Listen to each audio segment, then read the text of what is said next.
Hello, come on in.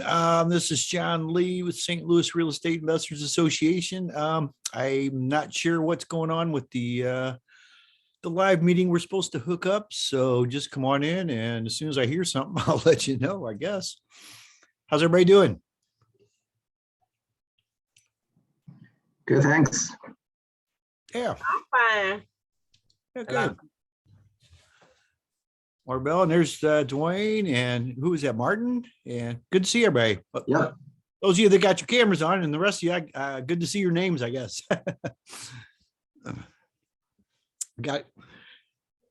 They know they had some technical difficulties, and there was also a couple of things going on, with the unsure people with all the stuff going on with the pandemic. So I'm sure they'll get in touch with me. I got my phone here and I've got my email. I don't have the phone number though from the one guy I need. So on text, let's see. Okay. So if you just bear with us, and anyway, we do got a couple of things coming up. I know tomorrow night, Wednesday, the 19th, you may have seen on the website if you look, but we have Equity Trust doing a free virtual master class. That's how to do short-term rentals with your self-directed IRA. And then let's see, we got Friday, of course, we got our buy, sell here, haves and wants. And that's at 11 o'clock, like we meet every Friday. Of course, the first Friday of the month, we do have Kathy Davis and their law firm updating us. This Friday, if you do want to tune in a little bit early on the same link, 10 a.m., I'm going to do a free mini workshop on just owner financing basics, just to kind of show you a couple of things that are going on. I'm going to show you 3 of the deals that I'm actually working on. One thing in particular, how to turn a few $100s into a monthly income for years, plus a couple other things we've been working on. 2 critical things you must do when designing your deals. 1 strategy many use and you can lose. And then I'm going to give you 1 prediction for 2022 too. So there's no cost, there's nothing to buy or anything, but if you want to show up an hour early, feel free to do so before our regular networking meeting. So how's everybody doing? Anybody want to say anything before we I'm going to send. And when you doing that again?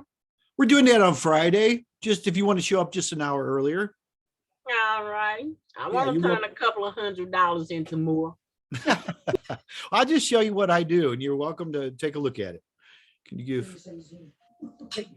Yeah, Friday, it's on Zoom. There, correct? I'm sorry? This Friday, Kathy won't be there. This Friday, She's only Kathy she's only the first Friday of the month. with the exception of this month, which she came the second Friday of the month, not to confuse us. She's already too late, so we can't talk about that. Right. Right. Yeah. Excuse me for just 1 minute. I got to answer somebody here. Yeah. Zoom.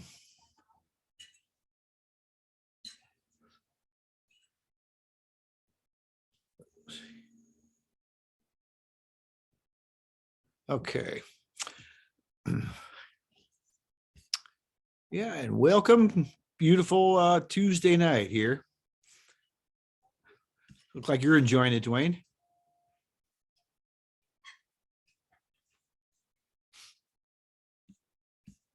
Anybody got anything they're working on right now? Do you have any questions while we have, or anything they want to talk about while we got a couple minutes here? I expect to sign a contract tomorrow, if that matters. Yeah, sure. Of course it matters. You buying? And unfortunately, yes. Unfortunate. That's not unfortunate. Remember, I retired. Yeah, and this is Martin. I bring a friend, so he will be new to this investor group. So, but I think he will get a lot of benefit out of that. His name is Raul Prado. Great. So. Well, we definitely welcome him. Thank you. Thanks. Well, okay, let's see if I can. Okay, I just heard from somebody. I apologize for all this. I thought we were all fine and not everybody is on the same page here tonight. So we'll figure it out. It's technology. It's never perfect. You know what? It doesn't have to be perfect because nothing ever is. I used to think I was a perfectionist and I found out that I'm an imperfectionist because if you wait for everything to be perfect, you don't get anything done. You just make it functional and correct and continue as you go along, you know? Amen. That's what I do. John, this is Dan Hamer. Can you hear me? Testing, John. Can you hear me? Hello? Oh. Hello, John. Can you hear me? I can hear somebody. It sounds like you're in a cave. Who is this? This is Dan Hamer. That's correct. That's a move on. Oh, okay, Dan. Yeah, we don't hear you very well, but we've been trying to connect with you. He's working on it. He's working on it now. Okay. Well, we got some friends in here and we're just sitting around finishing our dessert right now, waiting for you guys. We'll pause over there and we'll kick off the regular meeting a few minutes before 7. No, I'm sure he didn't, but yeah, because it's going to be quiet until we get it cranked up. We don't. Yeah, give me a minute because it's not. Okay. What's going to happen if we get you loud is it's going to feed back through. It's going to squeal, and everyone's going to look at me. Oh, okay. And they can before they go deaf. So what we want to do is we'll do kind of a round robin thing. If we want to do some questions, I can just dance on the mute button. Okay. And we'll get it back and forth. But Okay. I mean, I'll crank you. I'll only speak for a few minutes at the start of the meeting. And then I think we're getting the inside scoop here.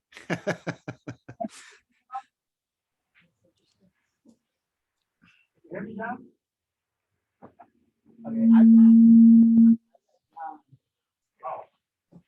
Is everybody on here from St. Louis? Or y'all, some of y'all out of town investors?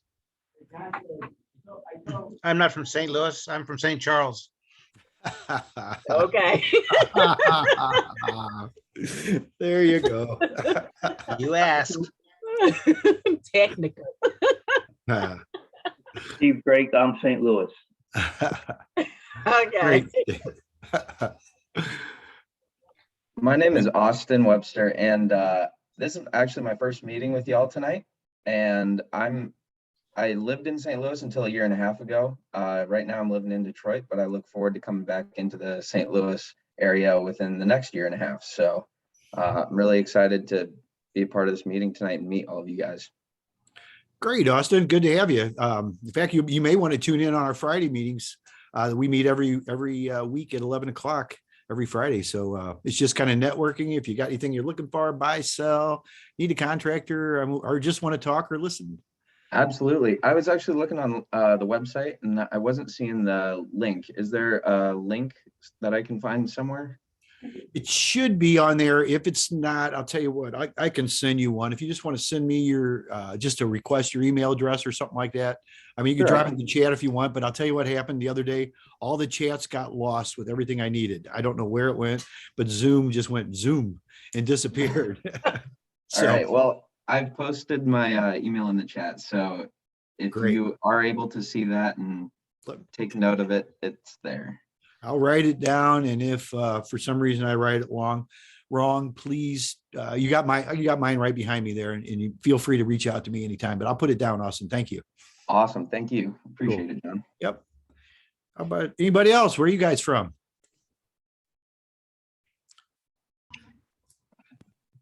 Hi, I'm Raul. I'm actually Martin. Invite me to this meeting. It's the first time I'm here. I have one property that I'm renting out. I'm looking to buy an apartment, and yeah, I'm here to see if there is any opportunities, any way to network or partner with someone. Yeah, just looking to see what I can learn and participate in this meeting. That's great, Raul. Welcome. It's good to have you here. Yeah, you may, like I was just talking to Austin, you may want to go ahead and tune in on our, we have a weekly meeting on Fridays at 11 a.m. Central Time. And it's for buy, sell here. We got any haves and wants. If you need a contractor, if you are a contractor looking to do, looking for work or anything, we network every week. And then the first Friday of the month, we have a Catherine Davis, who's the one of the top. Actually, I believe she is the top eviction attorney here in St. Louis, and she keeps us updated on all the court status, eviction moratoriums, everything that's been going on. She's been doing that for about 2 years now, and we meet every week. It's just something we started because we used to meet for lunch once a month at Applebee's, and that kind of got shut down. And so we started meeting here on Fridays, and this has turned out to be quite a nice networking event. It's real laid back. You see some off-market deals. If you got something you want to offer, to wholesalers, or if you are a wholesaler looking for something, it's a great place to network. So welcome, Raul. Thank you. Thank you very much. Where are you from? Are you from here? I'm originally from Mexico. I lived in California for 15 years, and I moved to St. Louis 3 years ago. Okay, great. Great. Good to have you. We won't hold that against you. That's quite a compliment coming from Dwayne. If you won't hold it against you, you're in good shape. Hey, Raul, Oh, come on. Austin, what are your goals in real estate? Right now I'm working on my first project house, which is what I'm living in right now. And I hope to sell it and move to St. Louis and work with a couple buddies of mine that have been doing house flips of their own. And I would love to start off in the St. Louis area with them and create a company with these two friends of mine where we work together to flip houses and build a rental portfolio for some more consistent income.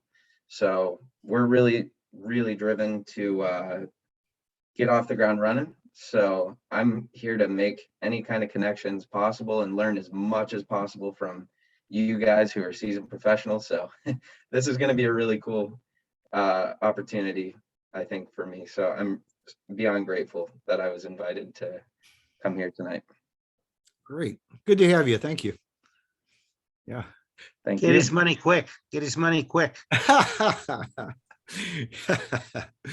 Yeah, you know how the nonprofits are, Dwayne. We just are always looking for it.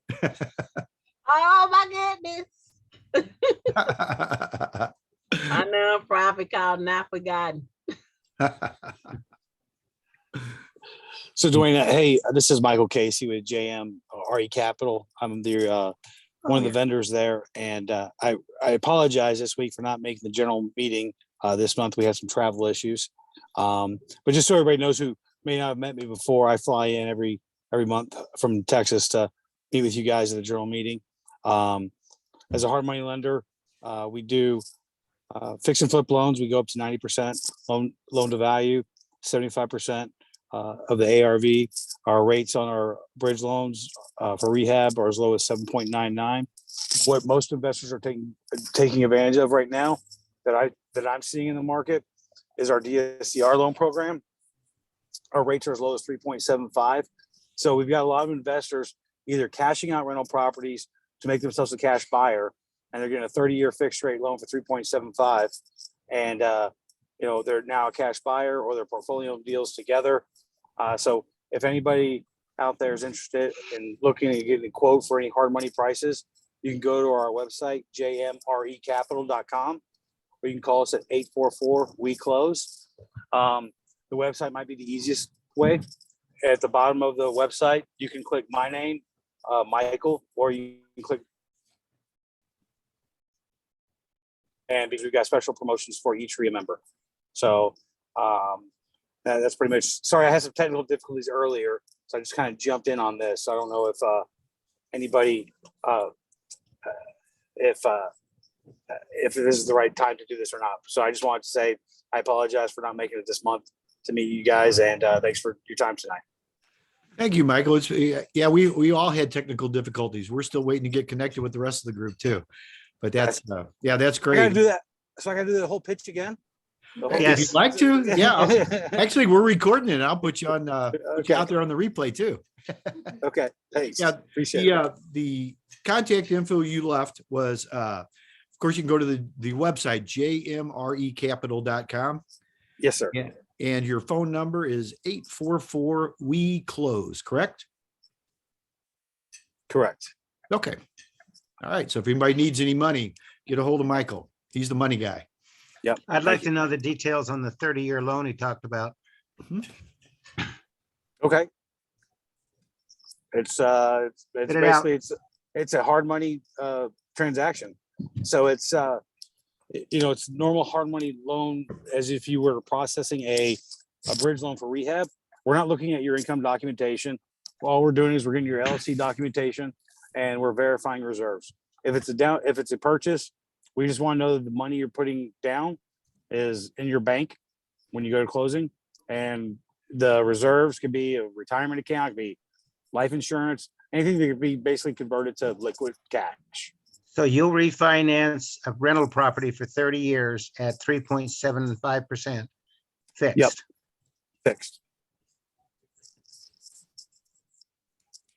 So the only thing we look at, so on the 30-year loan, so the only thing we look at on 30-year loans, we do, because we do have a personal guarantor on all of our programs, we do a credit and background check. That's the only thing we do regarding the actual borrower. And if you're 720 and above, you're going to be in that 3.75 range. And what's the minimum amount you can do on that? The minimum loan amount is $75,000. And that's why a lot of investors have bundled things together. We can do, I've got a loan right now with a REIA member where we've got 5 or 6 properties cross collateralized, making one loan. The benefit at the end of the day, it's a lot more paperwork, it's a lot more on the process.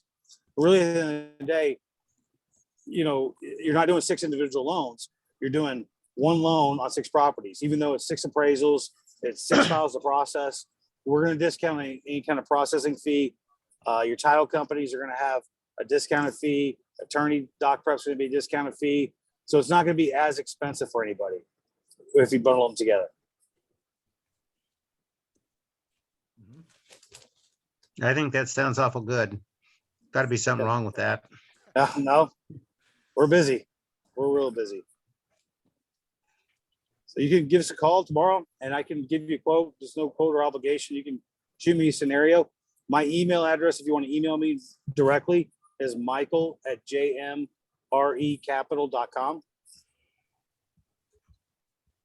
And say that slowly, Michael.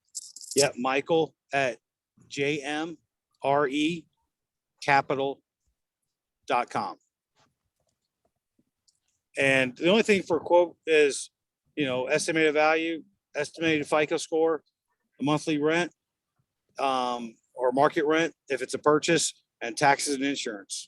And that's all. I mean, I can give you a quote later on this evening if you want to shoot me an email. I'm out and about right now if you can't tell. Yeah, that's okay. I'm trying to go to sleep. I've had a long day. Okay. All right. Same here. 30-year fix. Yep. How's that hard money? John, do you hear me? John, this is Dan Heyman. Do you hear me? Yeah, you sound like you're in a cave, but we can hear you. I sound like I'm in the cave. Okay, well, I'm going to go ahead and get the meeting started here. Okay. So I'm going to go ahead and work through some openings here and let everybody know what's going on here in terms of some future events. There's a couple of things a couple of announcements I want to make. I think you probably heard John actually talk about it. Tomorrow, January 19th at 6 p.m., we have a virtual event, how to do short-term rentals with Self-Directed IRA. So that's tomorrow at 6. On the first Friday of each month at 11 o'clock, we have, the first Friday of each month at 11 o'clock, we have Ask the Attorney with Kathy Davis. Again, as John had mentioned, she's one of the top attorneys here in St. Louis, top eviction attorneys here in St. Louis, and anybody can get on the first Friday of the month and ask whatever question you like, and she's great at answering the questions. And then the other Fridays at 11 a.m., we have a networking event that anybody can get on, ask questions. You can have hats and ones. You can go ahead and see if you have a property you want to buy, you want to sell. You can just bring it to the group and see if somebody is actually interested. Before we get started, does anybody in the room here have any questions, whether it be to John, myself? So just to kind of give you a little background, our speaker today, David Oyen, he actually has a daughter who has COVID. So to keep everybody safe and not have him here potentially spreading the virus, we thought it'd be best that he actually present from home. So he's actually online here. I'm going to go ahead and introduce our speaker for tonight. David Oyen is graduated college and worked as a software engineer for a decade. He eventually grew tired of climbing the corporate ladder, only to be trapped in financial debt, living paycheck to paycheck. He felt that his job was draining all his energy and regretted not being able to spend quality time with his family. He decided to make a change and he began investing in real estate. He got off to a rocky start and his first investment was a complete disaster. Although it almost sank him financially, he did not give up. David continued to learn from his mistakes by investing in himself. Now, as a full-time real estate investor, David has made financial freedom a reality and enjoys spending quality time with his family. Today, David purchases rental properties for long-term holds, in addition to having an active flipping business. From the experience he has gained, David also helps other investors find properties through wealth agents, a company he founded. He is passionate about helping others become financially free while avoiding the mistakes he made as a beginner. Again, we are honored to have David speak to us about his inspiring journey to financial freedom through the use of real estate. So I'm going to go ahead and turn the meeting over here to David O. Hey, thanks, Dan. You guys can hear me okay? How's the audio, video, everything coming over? It's okay. It's good. Awesome. Awesome. Well, thank you for that kind introduction. I am so grateful to be here with you guys. Apologies for not being in person. I really wanted to come tonight, but better to keep everybody safe. This meeting is something special to me because 4 years ago, I sat in the room in that chair for the very first time at the STLREIA, and I'll never forget that night because I was so hungry for knowledge. And I was also desperate for success. I wanted to have success so bad. And the speaker that night, her name was Venna Jones Cox, and she was like a national real estate investor. And at the end of the meeting, she threw out CDs into the crowd. And it was like this electrifying thing. And I caught a CD on how to find the 7 best ways to find your next wholesale deal. So my thought was I could throw that out there tonight. So I'm really bummed that I can't do that. But I've got a good presentation for you for Zoom purposes here. I'm going to fly through it. And then at the end, I'm going to leave plenty of time for questions. So let me go ahead and share my screen. John, I think I need your permissions. There you go. Try that. All right, can you guys see the slides at Moolah? Wealth agents. Yes, awesome. Okay, so agenda for tonight. What are we going to find out? We're going to find out the #1 investment vehicle of all time. We're going to talk about the current real estate market and where it's headed. We're going to go over several financial freedom strategies that actually work. And then I will leave plenty of time at the end just so you guys can ask me anything, answer any questions. And like Venna had for me with the CD, I've got a free gift for all of you guys as well, if you can hang on for the end. So who am I? Like Dan said, I'm a husband, father, real estate investor, agent, and founder of Wealth Agents. That's going to lead me to the next question. What is Wealth Agents? We are a real estate investment advisor. So it's kind of like a real estate agent and a financial advisor all in one. So we want to help you buy that rental property, buy that fix and flip, buy that investment property, but help you make a sound financial decision as well. Is it going to be a cash flowing property? Is there profits there? Are you estimating the rehab right? Are you doing all the things that an investor needs to do to look at a deal? The typical real estate agent, 91% of real estate agents don't invest in real estate themselves. So a lot of those agents aren't able to help the investor like we can. So that's kind of where we found our niche over the last couple of years. And it's been really exciting to be able to give back and help other investors do the same thing that I've been able to do. Our mission at Wealth Agents is super simple. It's to make financial freedom accessible to anyone. Our mission at Wealth Agents is to make financial freedom accessible to anyone. Now, what does financial freedom mean to us? Because everybody may have a different definition of it. To us, it includes passively generating enough income to provide, and passively being the key word there. You don't have to show up to a job. You don't have to collect a paycheck. It's coming in every single month like clockwork. So you're passively generating enough income to provide food and shelter for your family, healthcare, clothing, other necessities, pay the bills. And then something in addition to that we like to add on there is having 6 months of living expenses saved up in case of emergency. So just giving you a cushion there to where if you're spending all of your passive income every single month and something comes up, there's a safety net there to catch you. So I've found living that way is really beneficial. Our core values at our company are faith and family first, no matter what. Integrity. So we always tell the truth, even when it's hard. Our agents and our culture is all about abundance. I believe that competition in this day and age is dead. It's obsolete. Everything is about collaboration. So I want to collaborate with other agents. I want to collaborate with other investors.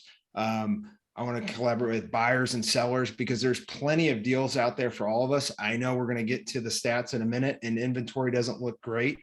But everybody's got kind of a little bit of different buy box. So what may not work for one investor might work for another. And so there's a lot of opportunities to be able to share and network. And that's why a meeting like this is such a great place to meet new people, meet other investors, and really connect on more deals. One of our other core values is growth. So everything in nature, if you look outside, it's either growing or it's dying. So nothing is staying the same. So we believe in personal development. So if you're not getting better, you're getting worse. And I've got a formula on the screen. So 1.01 to the 365 equals 37.7. I'm a huge numbers geek. So you're going to see that throughout the slides here. But what this kind of proved to me, because one time I had a coach tell me that, hey, if you get 1% better every day for a year, you'll have a 3,770% gain. And I said, there's no freaking way. And so I sat down on my calculator, punched the numbers in. Sure enough, he was right? It has to do with the compound effect. So if I can make a small little 1% change every day, that could be, grabbing an apple instead of a bag of chips, or waking up 10 minutes earlier in the morning, or reading 10 pages of a book, or sitting down to meditate for 5 or 10 minutes. If I can do one of these tiny little changes that make me 1% better every day over the course of a year, I could have massive, massive growth. So we're a huge believer of that, huge believer of the compound effect. And then of course, our last core value is belief. So the belief always comes before the result. The belief always comes before the result. If you don't believe you can be successful at investing, you just won't. It won't happen for you. You're not going to surprise yourself. You have to believe that you can do it before you can actually do it. And that's why that first deal is so hard, because it's so hard to have a belief that you're going to be able to pull this thing off when you literally have never done it before. Another thing on belief is one of my favorite Steve Jobs quotes is those that are crazy enough to believe that they can change the world are the ones that actually do. Those that are crazy enough to believe they can change the world are the ones that actually do. So we are heavy on these values when we talk about our company. But let me get to where before I got into real estate, and John kind of mentioned to you, I had some struggles. I was raised like so many of us, told to go to school, get a degree, and work for somebody else. that's just something that was instilled in me from either grade school, high school, middle school, my family, people are around. That was the MO. It's go to school, get a job, work for somebody else. And they have almost kind of like a trendy term to describe what I'm about to tell you. And it's the term limiting belief. Have anybody ever heard the term limiting belief before? If you don't know what it is, it's basically a belief that you have that is holding you back from something, holding you back from maybe your next level of success or something like that.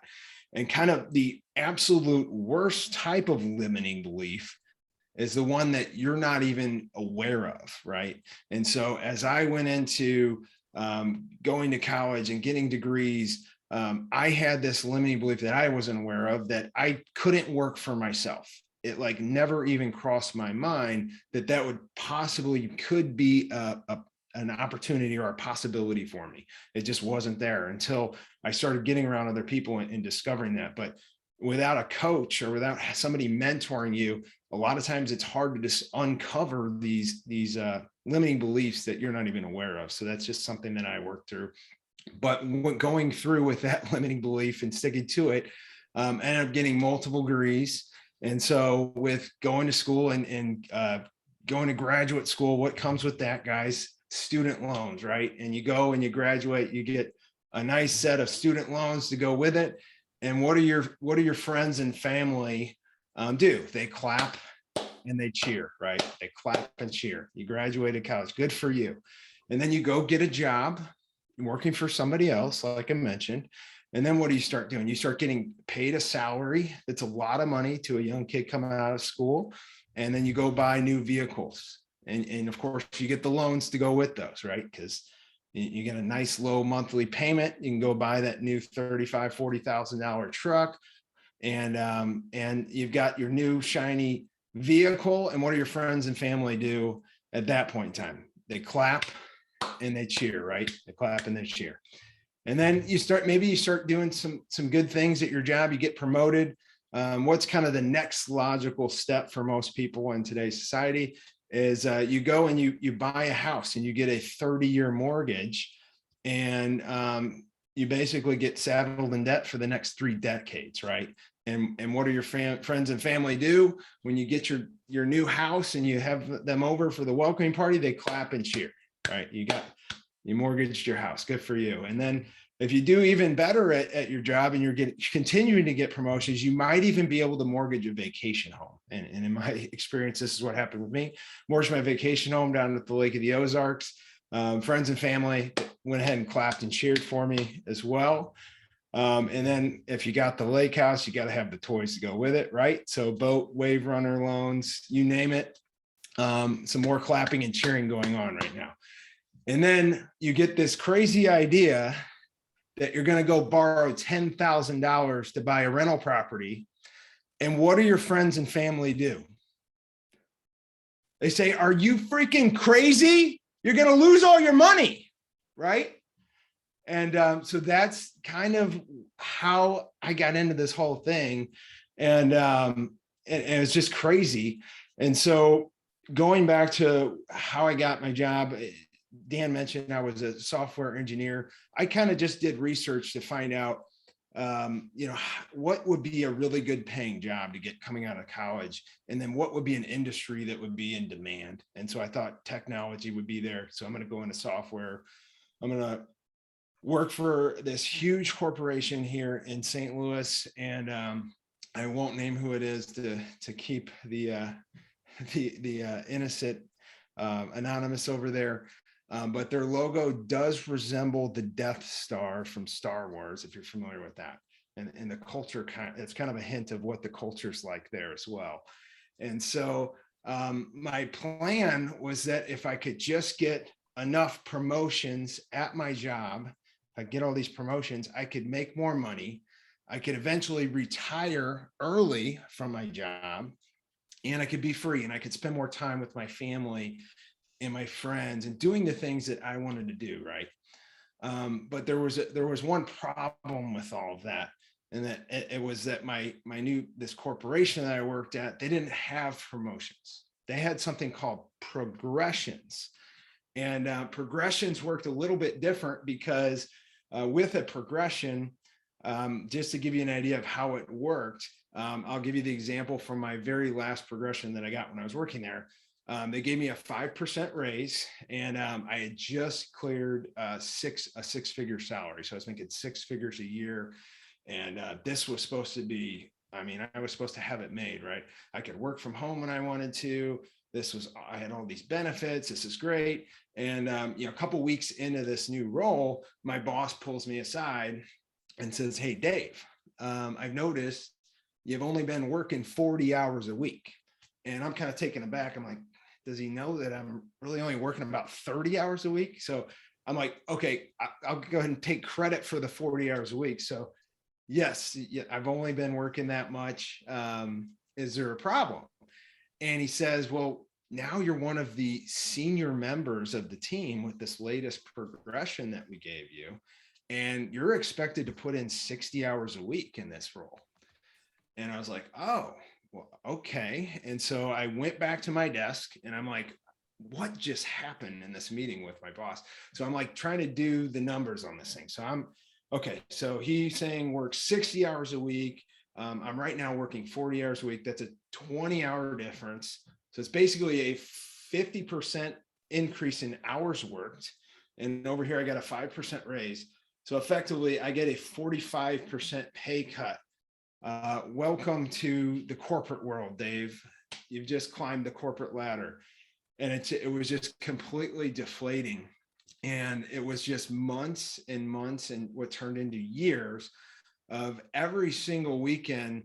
Like Sundays became miserable for me because I could not get my mind off of on Monday morning, my alarm clock is going to go off.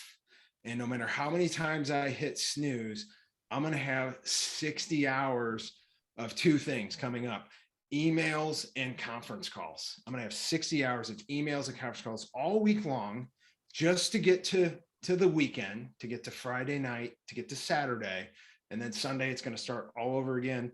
Going to start getting anxiety about this. It's going to be brutal. And, the emails, if you're lucky enough to work for an international company, you get emails 24/7. So I would work so hard to clear all of my emails out by 5 or 6 o'clock in the evening.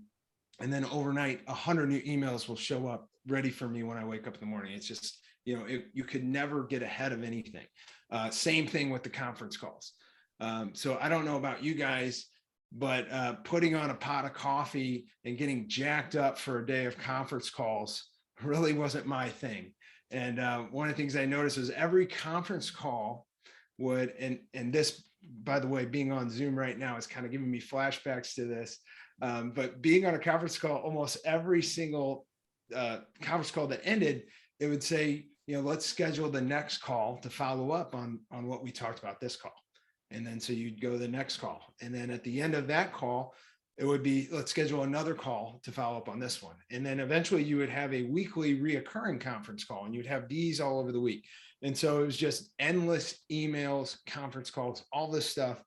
Like I said, months and months and years went by in this scenario, and went in, see my doctor. Doctor diagnosed me with depression and anxiety. And of course, she's got pills for this. She was going to write me a prescription. I say, hold on. I don't know if I want to start taking prescription meds at the time. What I now aware of now, but I didn't know back then, I was already self-medicating with my two best friends. So alcohol and gambling, right? Does anybody play fantasy football? I was a huge geek into fantasy football, and all of these sites like DraftKings and FanDuel. You could basically gamble on your fantasy football lineups. I love it. And I joke now that ironically, the people that worked at DraftKings are financially free because of me playing fantasy football years ago. So one of the things that I would do is every week I'm in all of these insider memberships. I'm listening to all these podcasts throughout my day at my corporate job. I'm listening while I'm doing my emails and conference calls. I'm listening to podcasts on fantasy football, trying to brush up on who's going to be the the winning picks on Sunday, and I'm entering in all these tournaments. And I know Dan and John mentioned that I made my fortunes in real estate, but I didn't tell them this story. And so I had always wanted to win big in fantasy. I was really serious about it, obviously. And they had this tournament. It was called the Millionaire Maker. And, thousands and thousands, tens of thousands of people would enter into these tournaments every single Sunday. And then the top place prize would get like $500,000. And so that's what the total prizes was, like over $1 million in total prizes. And the first place would take home $500,000. And so I was always entering my lineups in, trying to get the edge, trying to get the winning lineup. And, years and years go by. I'm not making anything here. I'm losing every single week. And the people on the podcast are giving me terrible advice, and nobody's going back and holding them accountable for, hey, you were wrong last week. You probably shouldn't do this because you're so bad. But anyway, there was this one Sunday where usually the late game will end around 10:30, 11 o'clock. And I happened to fall asleep before it was over. And I woke up the next morning to a notification on my phone. And I had entered into the Millionaire Maker FanDuel tournament. And it said, congratulations, you've got a first place finish. And my heart just totally skipped a beat. I was like, oh my gosh, I'm literally on the moon at this point, thinking I just won $500,000. This is the most amazing thing that has ever happened to me. Like, what am I going to do with all this money? I need to save some, but then I need to start investing some. But what do I invest it in? I want to spend some on something fun. So maybe I'll buy like a new boat or something just to kind of burn money on it. So all these thoughts are going through my head, and I pull up, and then I'm like, okay, well, let me log in and see this, this awesome lineup that I put together to see how I won the tournament. And so the first thing I noticed when I opened the app is that I only had $166 in my account. And I kind of brushed that off because I was like, you know what, they're not going to just deposit 500 grand in my account. They probably have some big ceremony for me. The IRS is probably going to have to get involved. There's going to be paperwork. There's going to be wire transfer, all this stuff. So I didn't think anything of it. But then I got to where it showed the lineup and everybody was placed in this tournament. Now there's over like 100,000 people that entered into the tournament. And the problem with my lineup is that 3,000 other people tied for first place. So our equal share of the first place grand prize was $166. Boy, was that a letdown to me. They said when the dinosaurs became extinct, that if you were on the earth that time, you looked up in the atmosphere, and as soon as the meteor became visible in our atmosphere, if you would blink your eyes, it was coming in at about 70,000 miles an hour. And if you blinked your eyes, you would have missed it coming down. It would have already hit the earth. That's how fast I feel like I crashed and burned that morning, seeing that on my phone. And that kind of leads me to investigate, okay, maybe I need like a real way to retire, a real way to become financially free, maybe not gambling on fantasy football.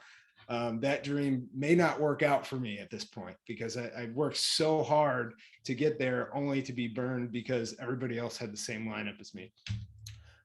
So I started investigating, okay, well, what does traditional retirement advice look like? And so I start talking to financial advisors, and they all said the exact same thing. It was like they were all reading off a script. But to give you an example of what this would look like, we need to have a freedom number in mind. And I like the number 3,000 a month. If you ask most real estate investors, they want to get to probably about 10,000 a month. That seems to be like the hot, sexy number to get to. I'm not saying that's not possible, but that's, I think most people could survive and live comfortably at $3,000 a month passive income. So I kind of like to set the bar there and then go from there whenever you get there. So example, freedom number, $3,000 a month. I go to these financial advisors and I'm asking, how do I retire? How do I retire early? How do I get this done? And they're all saying the same thing. It's basically, hey, you want $3,000 a month, you need to save up $900,000 after taxes, because with your $900,000 after taxes, we're going to get a real nice conservative return for you, protect your investment.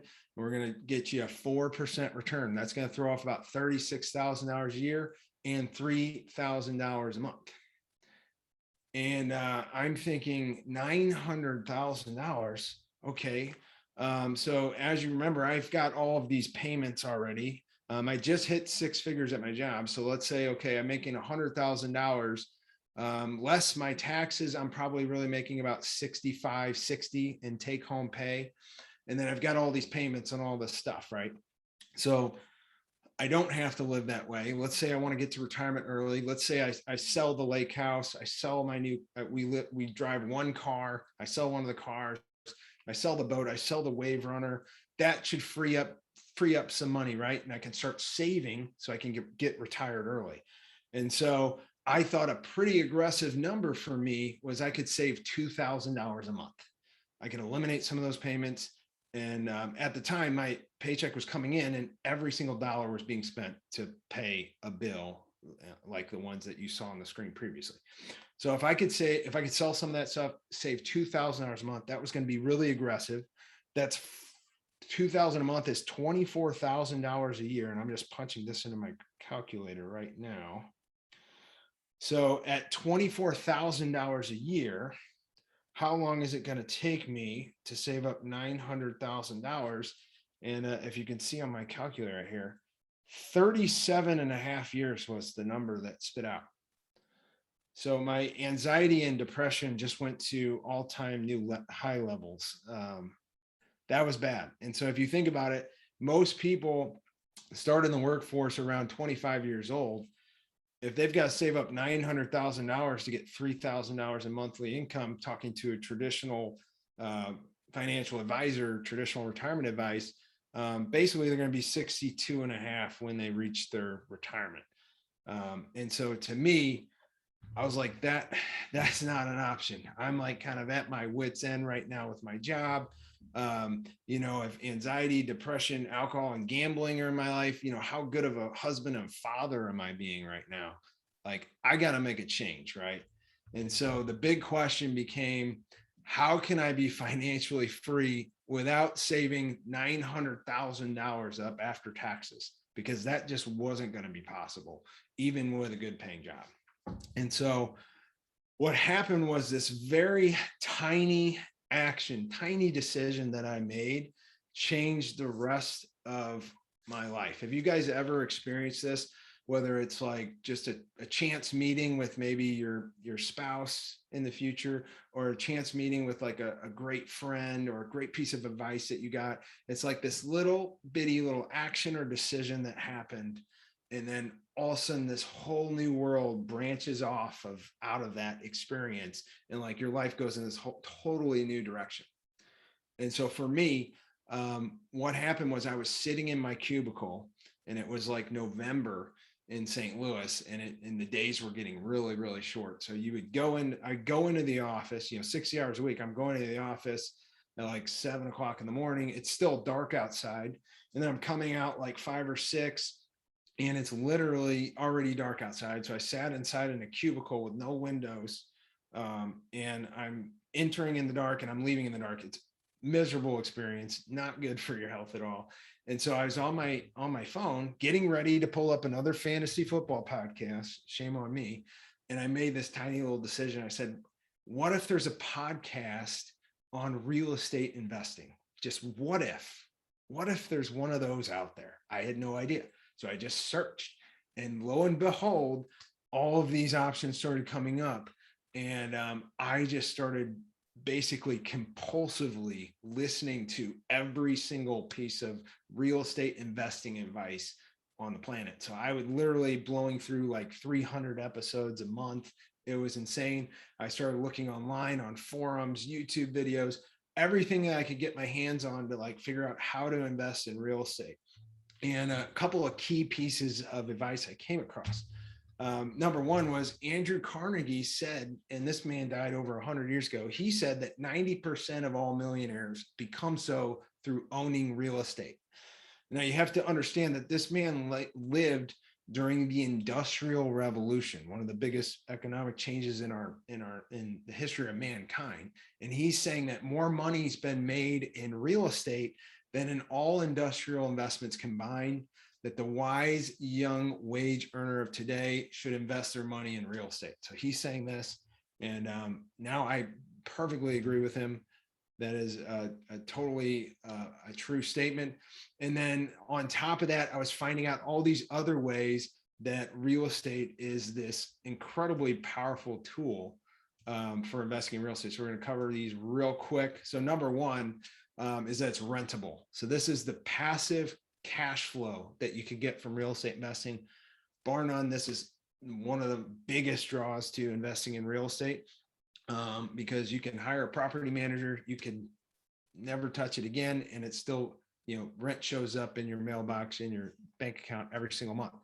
Number two, it is leverageable, right? I can buy it with 20% down using hard money or a bank or whatever, or other people's money. One of the examples I like to give here is, let's say we buy a $100,000 rental property and I put 20% down. That's $20,000, right?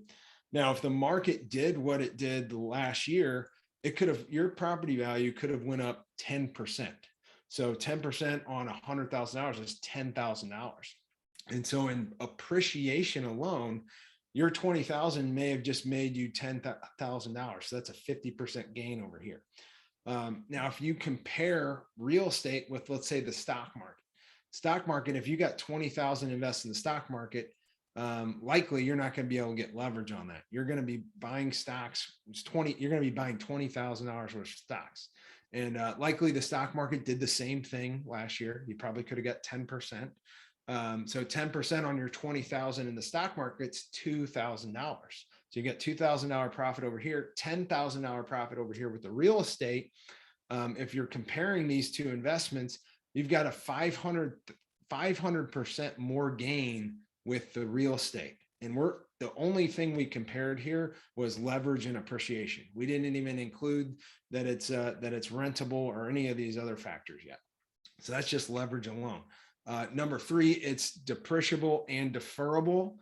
So amazing tax benefits. Most of the time, you can offset all of your rental cash flows with depreciation or deductions. And then one of the cool things is let's say our $100,000 rental property is going up 10%, 10%, 5%, 6%. And over time, it's worth $150,000 now. When you sell that property, you could likely pay a lot of taxes on the $50,000 gain that you had. But because the IRS allows you to defer taxes through a 1031 exchange, you can actually kick that can down the road, put the $50,000 into your next property, and keep going on and on and on until eventually, when you pass away and your properties go to your heirs, all the tax bill is now forgiven. So you could literally never pay taxes on the real estate, the rental income and all that stuff that you're doing there. Number four, it's improvable. So we can force appreciation. We can fix it up. We can add bedrooms, bathrooms, remodel kitchens, do the old paint and carpet thing. We can hire contractors to do it for us. We could save some money, put in some sweat equity, but we can make the value of the property go up, right? I can put in maybe $5,000 in paint and carpet, and now the property is suddenly worth $15,000 more. So that's definitely possible with real estate. Number five, it's appreciable. So long-term, it's always increasing in value. Historically, 4 to 5% per year is typically where it's at, and even higher in times of high inflation. 6, it's stable. So it's slow to rise and slow to fall. So if you look at the last market downturn, it started in 2008, but it took 4 years until 2012 till it actually hit the bottom. So that's how slow it is to basically go through that cycle. People weren't losing 20% on their real estate overnight. This is something that's happening gradually, and you can look at the market and be able to change your strategy, reallocate assets to be able to adapt to the market that's happening. So professional investors, they're never trying to time the market. They're always in the market, finding deals, getting deals, and then taking advantages of times where there's either discounted properties or properties that are appreciating very, very well. 7, it's accessible. Anybody can buy it. You don't need a license or prior experience to buy real estate. 8, it's real property. The value never goes to zero. Supply of land is a scarce resource, so that nobody can make any more land, right? So it's real property. 9, it's diversifiable. So real estate's used to hedge against the stock market and inflation. As inflation increases, so do real estate values. And then 10, finally, it's livable, right? I can do a house hack if I wanted to, where I live in one room or live in one unit and rent out the others, have them pay my mortgage. So that's an excellent way to get started with real estate investing. So those are the top 10 ways that I kind of uncovered when I was going through this research. And then I caught our man, Warren Buffett, one of the greatest investors of all time, in my opinion, was on CNBC in 2017. He did an interview, and on video, he said that the 30-year fixed rate mortgage is the best investment in the world, the best investment instrument in the world. The 30-year fixed rate mortgage is the best investment instrument in the world. And the reason for that is that if rates go down, it's a one-way renegotiation.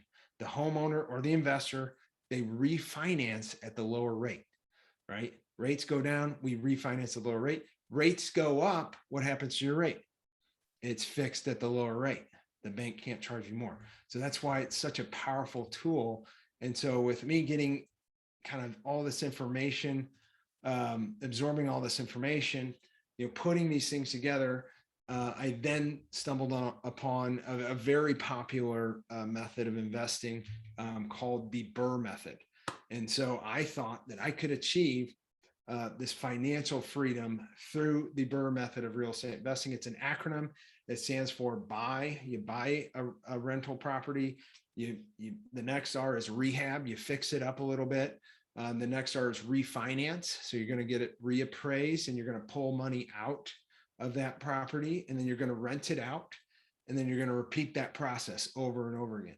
And so the reason why I thought this was so powerful is that, if I'm putting 20% down on properties, I'm going to run out of cash really quickly. I may only be able to buy like 2 or 3 houses before I don't have any more 20% down payments, right?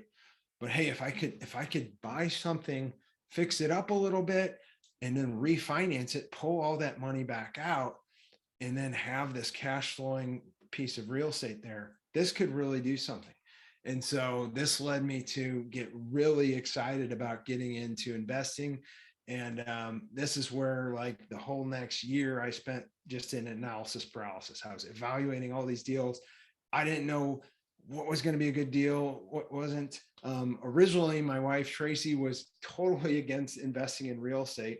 But every day I would come home from work and I'd be like spouting off like, oh, I heard this one investor on this podcast. He did this and then he did that and that. And, she got so sick of hearing from me. It was eventually turned into, when are you going to buy a property? Like, I'm sick of hearing about what we could be doing. Let's just do it. And so I'm looking really hard for this first property. And it kind of goes back to why I keep telling people that it's the hardest one to find, because there's so much fear that you have to overcome to get that successful first property. But so I was perusing Craigslist one day for properties, and a wholesaler had put a property in St. Anne, Missouri up on Craigslist for sale by owner. And so I went to go see it, and did my analysis. I said, oh my gosh, this could be it. I've never done a rehab before, so I wasn't exactly sure what could all be, involved here. So I kind of, was asking the wholesaler some questions. He seemed to have a property management company. He had a rental portfolio of his own. And, he was giving me some insight. He said, here's the type of cabinets I put in my rentals. And it's, it costs this much to do your kitchen. And this is how much it's going to cost to do the floors and the paint and stuff like that. And so he came up with this rent ready budget of about $20,000. We're going to get this thing fixed up for about $20,000. And, something about that guy, wholesalers, can you really trust these guys? They're not operating with a license or anything. What's going on? And so I was like, you know what? I'm going to pad that a good 20%. So I'm going to go 25,000 is my rehab budget. I'm going to be ultra conservative here, make sure there's no mistakes. And so I'm running the numbers, 25,000 rehab. I get back to him. I say, hey man, we're going to have to come down a couple grand on the price because it's really going to be $25,000. Trust me on this. And he said, okay. So we got under contract. I had an inspection period, believe it or not. Now the problem was I didn't know that when there's no power at the property. This property had been vacant for years and years and years. There's no power at the property. There's no water at the property. There's no electric service at the property. None of the utilities are on at this point, and the seller is not willing to turn any of them on. He's a wholesaler. He's just getting rid of this thing. And so my inspector went over there, called out what he could, but I wasn't understanding that there was a lot of inspection scope that was missed on this inspection. So I get into the property and, I don't know anything's wrong yet. And I'm in the property and we had just closed. I'm showing my wife the property and we get to the front door and the mailman's at the front door, believe it or not. And he turns around and we see him and he said, oh, you didn't buy this house, did you? And I said, yes, sir. I just bought my very first investment property. And I'll never forget what he said. He says, well, the son killed himself in there. The parents abandoned the house many years ago. And I was like, oh, so kind of got me going off on this bad start. Now, luckily in Missouri, you don't have to report any of this to the future homeowners or anything like that. So there was really, it wasn't any bad stuff, but it kind of got us going in this direction that this was not going to be a fun project. And my wife came in and I was showing her different things and the property stinked and it was a mess and she was totally turned off by it. Like she thought this was going to be just a little cosmetic deal and it was a full gut. Right. And so we're going through and I've got 10 contractors lined up to give me bids because I don't have a contractor. And there was I think only 3 contractors actually provide the 10 contractors I met at the property. 3 of them gave me bids to do the renovation. The other 7 were like, I'm not touching this piece of junk. This is crazy. This is way out of my league. And so that got me a little bit nervous. And so we hired one of the contractors, start doing the work. And one of the things that happened was it started raining and all of a sudden that there's basically half a foot of water in the basement. And I'm like, oh, great. So I'm going down into the basement, trying to figure out what's going on. And the contractor saying, well, it's coming from behind this wall. And they've got basically finished paneling in this basement. So I never got to see if there was really any foundation issues because there's literally paneling on every single wall of the basement. And so we're like, okay, well, it's coming back from there. We got to pull down the paneling. He's like, that's going to cost you some more when we have to reinstall it and do trim and all this stuff. And I'm like, okay, well, let's just take it down, figure out what's going on. And so we take down the paneling. And that's when I see that there's all kinds of cracks and water coming through the front foundation wall of the house. And I'm starting to panic a little bit at this point. This is getting to be a little bit too much for me. And so I'm calling a foundation contractor now to get a bid. And a couple of days later, he's meeting me out there and he's looking at the wall and he's like, you're going to need a whole new wall. He says, we're going to have to get basically forklifts out here. We're going to have to lift up the front of the house and we're going to have to take this wall out and pour a whole new wall. And I'm just like, what in the world is that going to cost me? Right. And when he said the number, it was $30,000. And I just dropped to my knees in the basement of this place. And I'm just devastated. It's literally, that's going to ruin me. $30,000. Well, I didn't plan for this.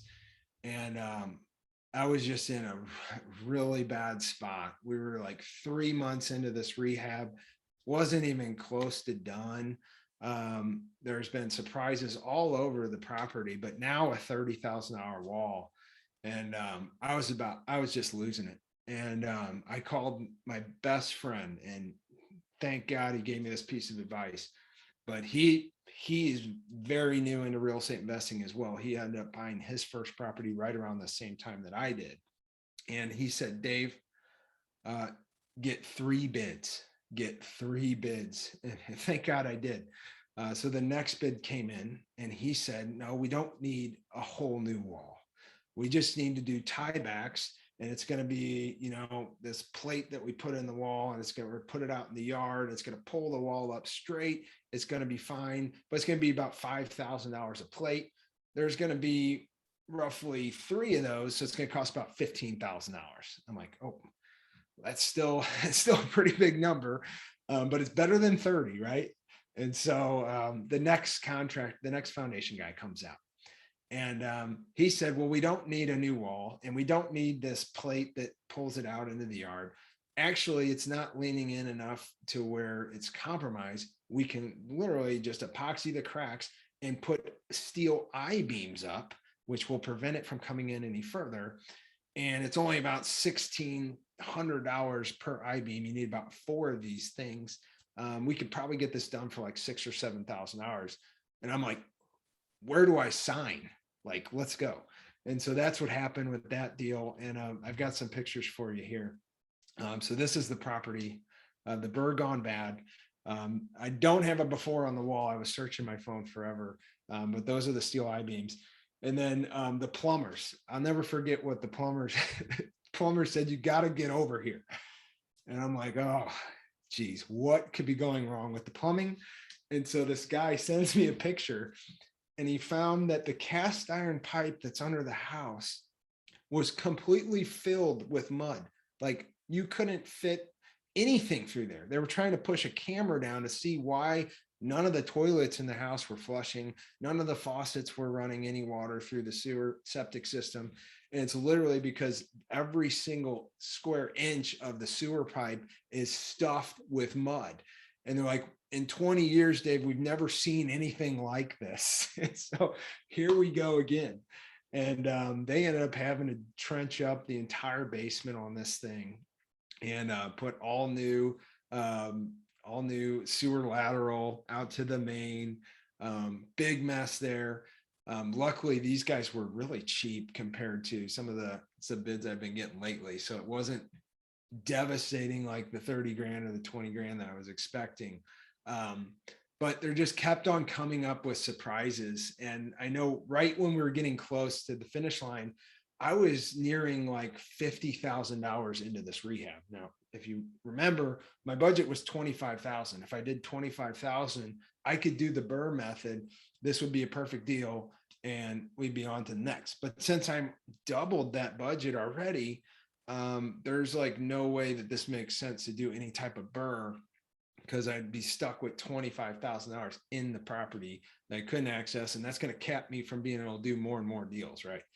And so the idea had shifted from, hey, let's not get this rented. Let's get this sold. And let's try to get back as much of my capital as I can, so I can go and try this again. Right. And so one of the things that you have to get an occupancy inspection most of the time when you're trying to sell at a high price to like a retail buyer on the finished product. And in St. Anne, everybody on the street at this time had a gravel driveway. And lo and behold, the occupancy inspector visited me that day. And he said, every house that gets sold now needs a paved concrete driveway. We're going to go all the way from the street, and then you're going to go to the back of the building line with your driveway. And I'm like, really? Like a whole new concrete driveway? Everybody's got gravel driveways. Yep, new ordinance we just passed. Congratulations. I'm like, oh my gosh, this is going to be terrible. So I'm getting the concrete guys out to give me a bid. And they've got like a 2-lane gravel driveway in there now, which I thought was a nice feature of the house. But now I'm getting a bid for a driveway that's going to run me like $20,000 to put fresh concrete on. And we're right there at the finish line at this point. Like, I just need the occupancy passed and this thing sold, and I get out of here and almost break even, to tell you the truth. But now I've got a driveway on my hands, and how the heck are we going to navigate this? And so I kind of came up with some clever ideas that, hey, we're going to put the smallest viable concrete driveway humanly possible that's going to pass the code inspection. And so we went with like this little 10 by 5 foot pad of concrete. And then the rest of the gravel on the driveway, I went to Home Depot and loaded up the back of my pickup truck like 4 or 5 times with decorative gravel. And so my idea was the driveway was going to be this little 10 by 5 foot pad. And then everything around it was going to be decorative landscaping. I was going to put a couple bushes in there and kind of just cover up what was the gravel driveway there, because I was out of money. At this point, I had sunk every single dollar I had in my savings account into this property. I had no idea how I was going to pay for any type of $15,000, $20,000, $10,000 driveway even at that point. So it was the only thing I could think of to try to salvage the situation. And so I did that. And when I went back to apply for the occupancy, it was over the holidays. So the main guy that had told me all this stuff, he wasn't there, but there was somebody that was sitting in for him, and they came over the property, they signed off on everything. And lo and behold, as soon as this guy got back from vacation, I guess he was making his rounds, and he's calling me up saying that I don't have a big enough driveway. And I'm texting him pictures of a permit that's signed and stamped. And I'm like, this is a done deal. And so I kind of got away with one there. But at the end of the day, lost thousands of dollars. Could have been way worse, but not enough to knock me out of the game, right? And I tell people this story because I had to leverage my fear in this situation. So when you're starting out in investing in real estate, you're so afraid that you're going to lose money, right? Like, that's the biggest fear. I'm going to lose a bunch of money. It's going to be terrible. It's going to be miserable. And so in my particular situation, I had to say, you know what's scarier than that is waiting another 37 and a half years before I can retire from my job, right? That's way scarier. So I've got to make that the primary fear.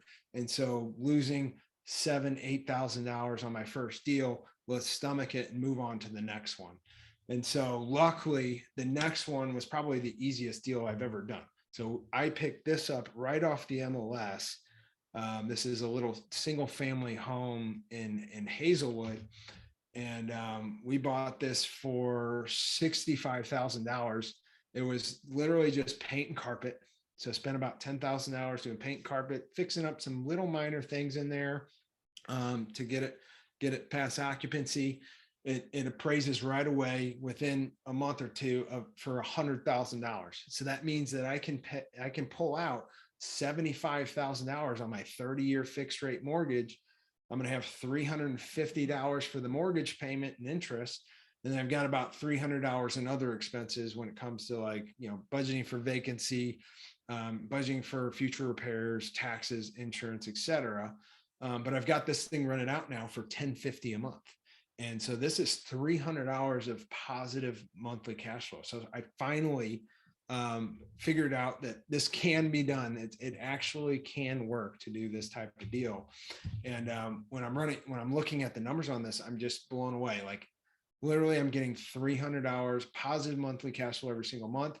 I've got zero of my cash left in this deal. So this is the $75,000 loans covering everything that I bought it for and fixed it up for. And what does that mean? That means essentially I'm getting an infinite cash on cash return. So I got no money, but I've got basically an ATM machine that every single month prints out $300 for me. And then I've got a tenant in there that's paying my mortgage payment, paying all my expenses. They're paying down my $75,000 loan. So over the long term, this is building tremendous wealth for me. And so this got me really excited, gave me some momentum to go on and do other ones. These are just some other recent ones that we've done for clients. A lot of these are just kind of all over St. Louis, but you can find Bur deals, turnkey deals, fix and flip deals. One of these is in Maryland Heights, Fenton, Florissant, Ferguson, St. Charles, South City. So we kind of just go all over the place. We help people pick these up as their real estate agent, but also help them evaluate the deal, connect them with people, and so forth. So how can we use this Bur method of freedom, of getting to financial freedom? How can we use this Bur method to get to financial freedom? And I go back to our formula of trying to get to that $3,000 a month, right? So how do I get to $3,000 a month using that method that I just showed you, where, you know, on that second property, I got one and I got it done the right way. I just need about 10 of those, right? And at 10 of those properties, like that second one, I can have $300 a month from each of them, $36,000 a year and $3,000 a month of monthly income from that portfolio. And the best part about this is I can use 100% of OPM, or other people's money, right? I don't have to save up $900,000 after taxes. I don't have to save up anything. I can use all other people's money to build this type of portfolio and be able to get to financial freedom on my own. So I'm doing this while I have my full-time job. So one of the questions that people ask me all the time is like, when's the best time to start investing? It's when you have a job. When you have a job. When's the best time to start a business? When you already have income coming in. I'd say the hardest thing to do would be able to, you know, quit your job and then jump in with 2 feet. If you can get this going on the side, it can be so much easier to transition full-time later. And so I had done this. I had gotten to the 10 properties while I was in my corporate job, doing this as a side hustle. But as you saw in one of the first slides, I still got all the payments, right? I didn't sell any of my stuff. I was still living this lifestyle on finances, right? So now how do I get out of the debt that's created over there? Because until I get out of that debt, I still got to go to my job. Like $3,000 a month is great, but it's not going to pay all my bills at this point. And so that's when I came across something, a guy named Dave Ramsey, right? And he's got this magic formula called the Debt Snowball. Now, I didn't believe this until I started running numbers and actually trying this out myself, but it works. And I like to kind of mix and match like the best advice from the best people. So if you listen to only Dave Ramsey, he's going to tell you that 30-year fixed rate mortgage is garbage. Don't get it. Don't do anything with debt. He's totally against debt, right? But I'm going to listen to my man, Warren Buffett. I'm going to take my man, Dave Ramsey. I'm going to merge them together and I'm going to create this financial freedom machine, right? And try to get out of this thing. And so Dave Ramsey's Debt Snowball looks like this. It says, list your debts from smallest to largest and pay no attention to the interest rate. Don't look at the interest rate. This was something that I was like, this blew me away. Like I have to look at the interest rate. I've got a low interest rate over here. It's basically free money. And then I got this really high interest rate over here. I got to pay that first. No, don't do any of that.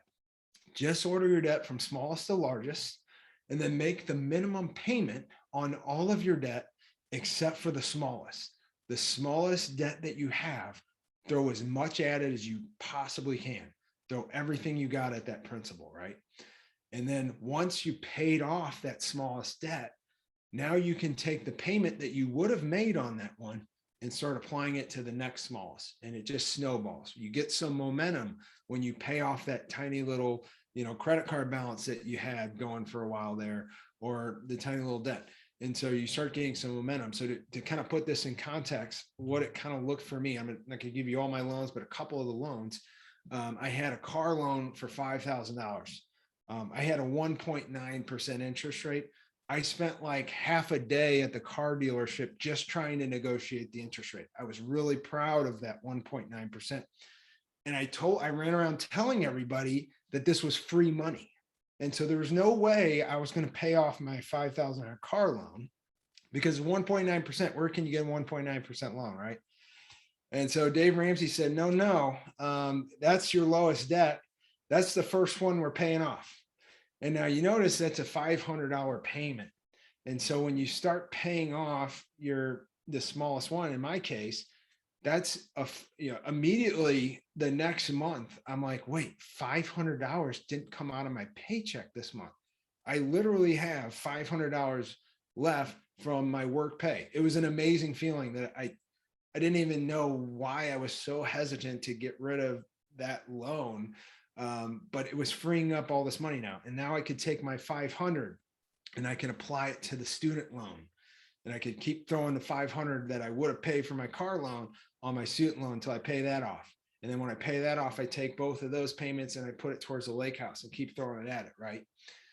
And so what's really amazing about this, and he's got a calculator on his website that I just use now. They didn't have the calculator back when I was doing this, but the calculator is really cool. So I kind of pulled some numbers for you. So assuming you have these 3 loans and you make all the minimum payments on it. So I'm just paying 500, 260, 450 on each of these loans. It's going to take me 17 years and 3 months to become debt free. If that's all my debt, right? 17 years. Now, if I apply the Dave Ramsey Debt Snowball method alone, where I said, hey, we're going to pay off the car loan as soon as we can with the minimum payment, basically. But once that's done, we're going to take the 500 and put it towards a student loan. And then we're going to take the 500 and the 260, put it towards the lake house, right? If I do that using the Debt Snowball, my time until I'm debt free accelerates big time to 6 years and 6 months. So I went from 17 years to 6 years just by using this little hack that Ramsey came up with. This thing works.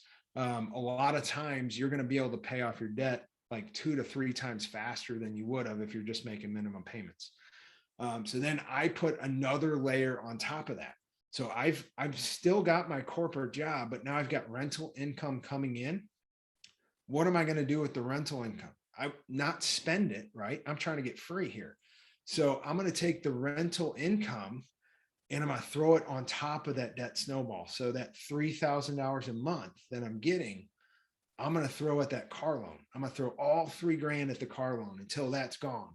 And then once the car loan's gone, I got another $500 freed up and I'm taking my $3,000 in rental income and I got $3,500 to throw at my student loan the next month and another $3,500, another $3,500. You can see how quickly this can snowball into you becoming debt free very quickly. And so if I just had those 3 loans, 1 year and 8 months, I'm suddenly debt free because I've been using the Bur method over here and the debt snowball to get rid of all my debt. And so that's basically how we're able to do it. And this is kind of what I teach our clients to do and how we're helping people become financially free as investors with rental real estate. So with that, I'm going to leave you guys. There's plenty of time for questions at the end. I know I covered a lot really fast there. We're going to transition now into kind of my analysis of the market. So we're going to kind of look at some numbers on the real estate market, answer the question, what's going on out there, guys, and try to zoom out and figure out where's the market headed? What's 2022 going to look like? There's all kinds of crazy predictions out there. We're going to try to assess what's going on here so you guys have some knowledge and some confidence going forward as well. So the big thing is the sales prices are up, guys, like big time. So if I'm zooming out here to look at like the last 10 years, this is actually the furthest our MLS Maris would let me go back. But 2011, 2012 is when we kind of came down from the last cycle. So that's kind of where we hit bottom. And ever since 2012, we've been on a straight line up, and especially the last 2 years. So you can see we're getting some really good distance between 2019 with 2020 and 2021 on that graph. I believe we're at like 9 or 10% gains year over year the last couple of years. So that's the sales price. Sales prices are going up, guys. And then what about the supply? What about the market supply that's out here? Well, we are at the all-time historic low right now. I don't think they've ever experienced anything this low in the last 20 to 30 years. I don't know if they have the stats before that or not, but this is certainly the lowest that a lot of the professionals in the market that are seeing now have ever seen, right? And so you're looking there, the 2011, 2012, we kind of hit almost 12 months of inventory. And if you know what months of inventory means, it's basically the months of a balanced market by most is considered 6 months of inventory. If I have 6 months of inventory of homes on the market and no new homes come out, no new listings come out, in 6 months, the prediction is that all of them will be sold. All of them be sold in 6 months. And so 6 months is kind of like, hey, it's not a buyer's market, it's not a seller's market. When you get up towards, 8, 10, 12 months of inventory, like we saw at the end of the last cycle, it's a very, very strong buyer's market, right? There's tons of houses available for sale. It would take a whole year to sell them all if suddenly no listings came out. So there's lots of supply out there. Today, there's like maybe a month of inventory on the market, probably less. So we've gone from just where you saw the prices is a straight line up. This is a straight line down. And I should mention, so real estate seasonally changes. So those little humps that you see there are us going from the summertime. You're going to see a little bounce in inventory because more people are listing in the summer months. And then in the wintertime, more people are taking, properties off market. People aren't coming out with new listings just as much. So you see a little bump. So it's never going to be a complete straight line, but this is about as straight as line you can get to straight down to no inventory with those humps there. That's just the seasonal changes. So very, very low inventory right now, very high prices. How about days on market? Stuff is flying off the shelves. We're seeing it like less than 40 days on market. And most people, it takes about 30 to 45 days to even get a loan for a property. So that's pretty much stuff is gone the day it's listed. We've been seeing that really consistently. How about the interest rates? How does that factor in everything? We're seeing all of last year, we saw basically all-time low interest rates, especially on the 30-year fixed rate mortgage. So it's a very attractive instrument for investors to take advantage of because we're getting rates in the low 3s, possibly even the 2s for some of the time last year, fixed for 30 years. So that's never going to increase. So it's just an amazing tool for people to be able to use that.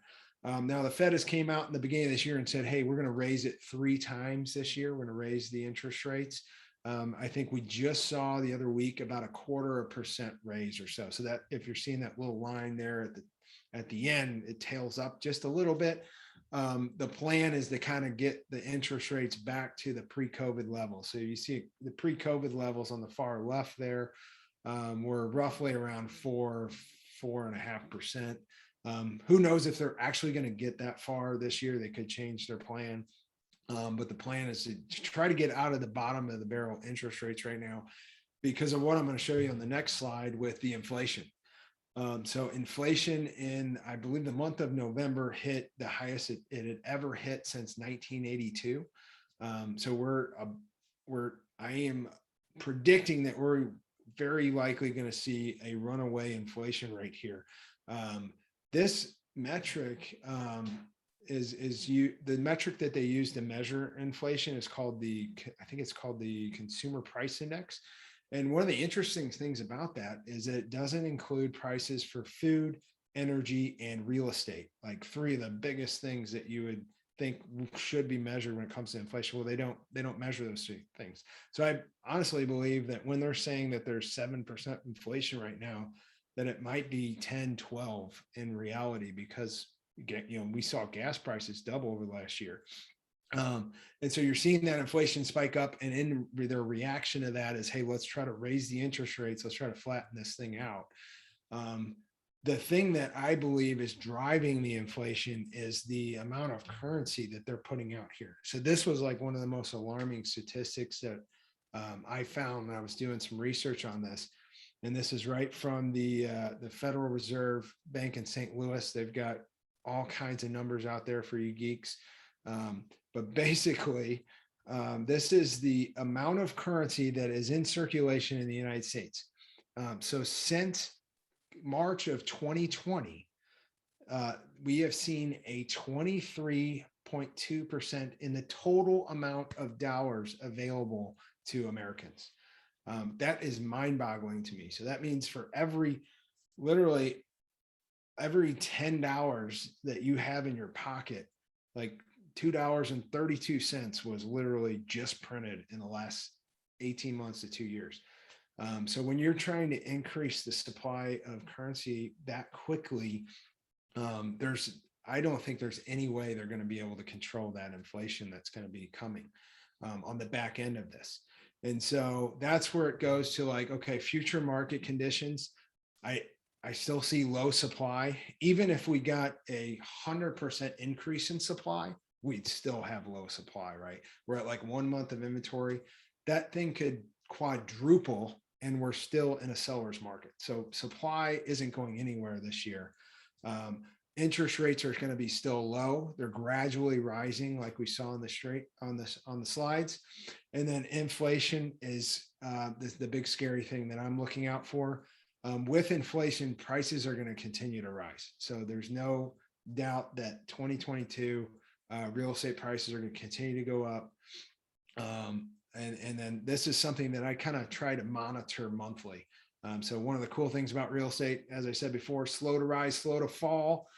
So if we can monitor these numbers and these metrics on a monthly basis, monthly might even be overkill, to be honest with you.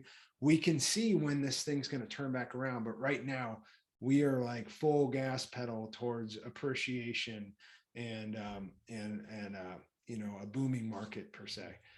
So that's basically the future of the market. I'm going to go into a couple quick stories and then we're going to open it up into Q&A. So Chris was a client of ours. So he really inspired me because when he first called me, he had just bought a property off of auction.com. And if any of you have experienced auction.com, I'm truly sorry for your experience because every time I've seen it, it's been a complete nightmare. Like they're pulling the auction off the thing. They're making you rebid at higher prices. And so he got into this property. And so I meet him out at the property and he's getting ready to get his construction plans approved. So he had a similar idea. He's going to do the Bur Method. And so the inspector's coming out and we're standing at his property that he just bought off at auction.com. Inspectors walking up to the other property, right? And Chris is like, oh, over here. And I'll never forget what the inspector said that day. He said, this is the house? Oh, this was supposed to be a tear down. And, Chris's face just dropped. And it was like, a tear down? I'm trying to do a rehab. It's a Bur Method. Like we don't have a budget to bulldoze this thing. And so, I kind of talked him off the ledge, but, he kept at it, man. And he kept getting contractors in there, found some that got it done. And it was just cool to see him go through a similar experience to me and then come out the other side. So 12 months working with Chris, he did 10 deals. So he was really after it. He was a full-time pastor. And what was cool was like his mission was, hey, I want to be able to expand my ministry to, wherever I go and wherever I'm at, right? I want the freedom to be able to preach, outside of just one congregation. To see him like do that, and he just retired from his church here after the holidays. It was really cool to see Chris do that. So there's other people that can do this. It's totally doable. And then one of my favorite stories is Julie. So Julie was a former bartender. She got her real estate license and started working with us about 2 years ago. And, one of her dreams was one day owning a property, owning real estate, right? That was really important to her. And we went out and I helped her, new licensee, I helped her write her first contract on her first property. And we got some really, really bad news. The bank called a couple days later and said that she was going to be denied a mortgage. And it was just devastating. Like it was all of her hopes and dreams. She's got her license. Things were going in the right direction. But the bank said, no, we can't give you a loan because you've got cash tips over here from the bartending job. We don't like to see that. We like that W-2 steady income, paycheck every 2 weeks type of thing. And she hadn't made much commissions yet with the real estate. So it wasn't something that she was going to get a loan on. And she's really bummed out. But I had studied in some of these other things and said, there's other ways you can do this. Let's try to find what's called a private lender. And that's somebody that maybe she knows, somebody in her circle of influence that has money that wants to put it to work to invest, but passively. And so she could use that to fund her deals. And so that's ultimately what happened over the next couple of months is she got private funding to get her first duplex. So she house hacked a duplex, got 100% of that loan covered by a private individual, got a really decent rate. And now she owns 6 units. Last year, she did a ton of deals for us. She did 54 deals, $8.5 million in investment volume. She's been an absolute rock star. Us as a team have done 86 deals last year for investors. We did $22 million in sales volume. And probably my favorite part of this job is that we helped 36 clients buy their very first investment property. And if you remember, like that is the hardest one. And I try to make it my mission that nobody has to go through what I had to go through to get the first one. And so I'm always looking out to make sure there's not going to be all these mistakes being made so that you guys can sleep easy at night, and not have the kind of nightmare that I went through. So that's basically the presentation for tonight. I appreciate you guys for hanging on. Anybody that wants to chat further about real estate investing, I would love to talk to you. So your free gift is going to be a jumpstart coaching call. It's going to be a quick call with me. We're going to talk about your situation. Everybody is in a different financial situation, different experience when it comes to investing. So figuring out what you need to do and what action steps you need to take to get your freedom plan on track and going as fast as you want it to go. So to book that, just go to calldavido.com. Real easy. Just pick something on my calendar that works for you, and we'll love to chat with you. Other than that, let's just open it up for questions, guys. Anything that's on your mind, personal, business, whatever. Would love to see if I can help you out.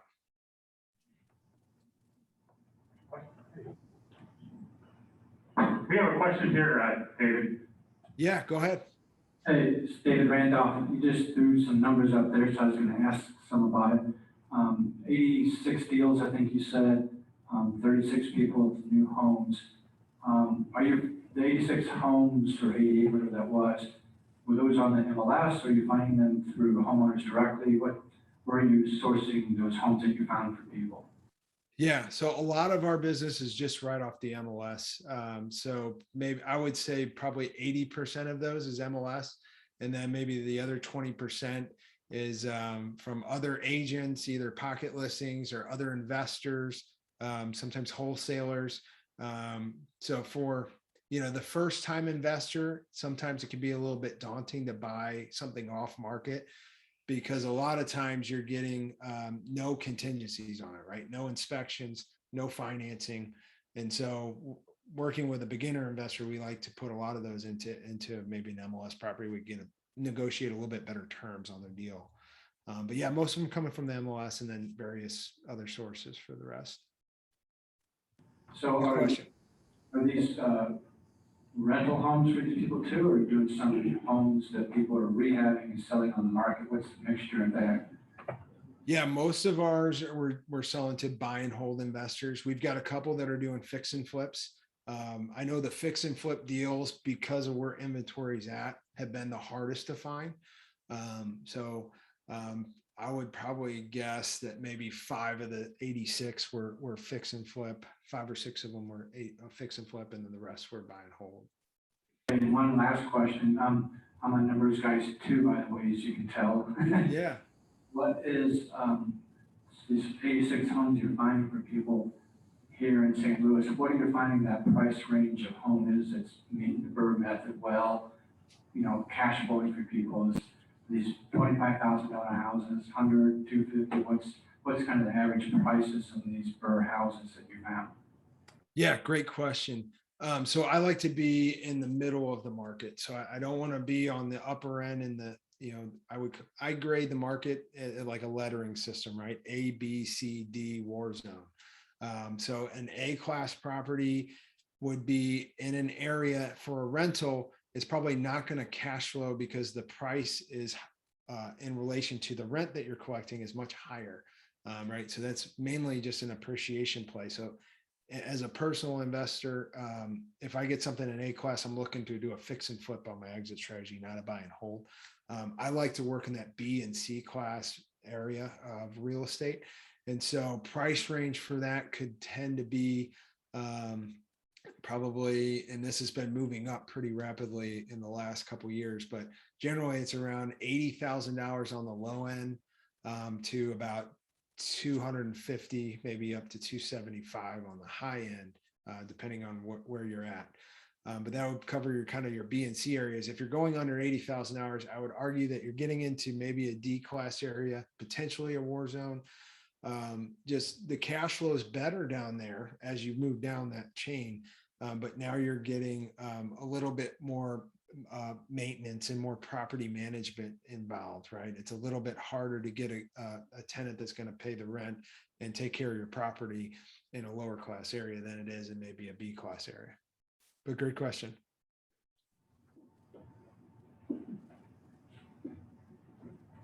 Any other questions? Hi, this is Steve. I'd like to ask a question. Yeah, go for it. When you help these investors buy their first property, do you also help them find the local contractors and things like that? Yeah, so I basically, for our clients, so I basically open up my entire investment business to them.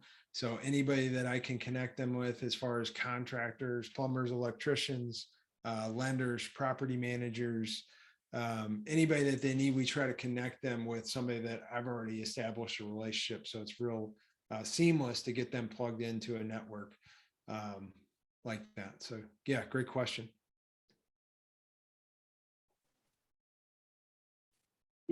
David, this is Scott Weesey. We talked about a month ago and Hey, working Scott. on, hi. Hey, I got on here late, but I did see your slide about different interest rates and how they're holding pretty steady and just now starting to creep. And the loan I've been pre-approved on, it's like at 4.5%, which is way above what you're showing. Are you showing for rental properties, your rates, or what were those? Yeah, this is just a screenshot from Zillow. So this is what Zillow's showing for the 30-year purchase. I don't think they had an investment option here. So yeah, so this would be basically probably your average homeowner rate. Yeah. So for an investment property, yeah, you're going to tack on probably a half a percentage at least. I mean, 4.5 seems a little bit high. I would think you should be able to get a 4, just based on some recent deals that we've put through. Okay. But yeah, I would get a couple of quotes on that and see if you can get it any better. Okay, great. Thank you. Yeah. What else you guys got? Hi, David. Thank you for your presentation this evening. This was awesome. I Thank you. this is actually my first time attending one of these things, and I loved everything you were sharing tonight. But I did have a question from something you mentioned at the beginning. You said competition is dead and collaboration is key. What does that mean to you, and how does that look for, someone new getting into the business like me? Yeah, and I didn't do a good job of explaining that. Thanks for bringing that up. So basically, at my corporate job, it was a very toxic culture, right? And it was like, I wanted you to lose so that I could get the promotion and that I could be the boss. And it was just like this ugly situation. And when I got into real estate, I found groups of people like this REIA, for instance, where we're on the call together, sharing what works and how to find deals and how to do this and that. And like everybody's just collaborating, because together, the power of all of us, we can go way farther than we can go by ourselves. We may be able to go somewhere a little bit quicker, but together we're going to go much farther together. And so that's just kind of what it just kind of talks to that abundance mindset. Like if you believe that there's plenty of opportunities out there and there's plenty of people that can help you get those opportunities, you're going to have way more success than the person that's out there just trying to, scrap up the deals when they can and hoard them for themselves. And, going in it with a scarcity mindset is just not a good idea. Awesome. Thank you. Yeah. What else you guys got tonight? Any more questions in the room here?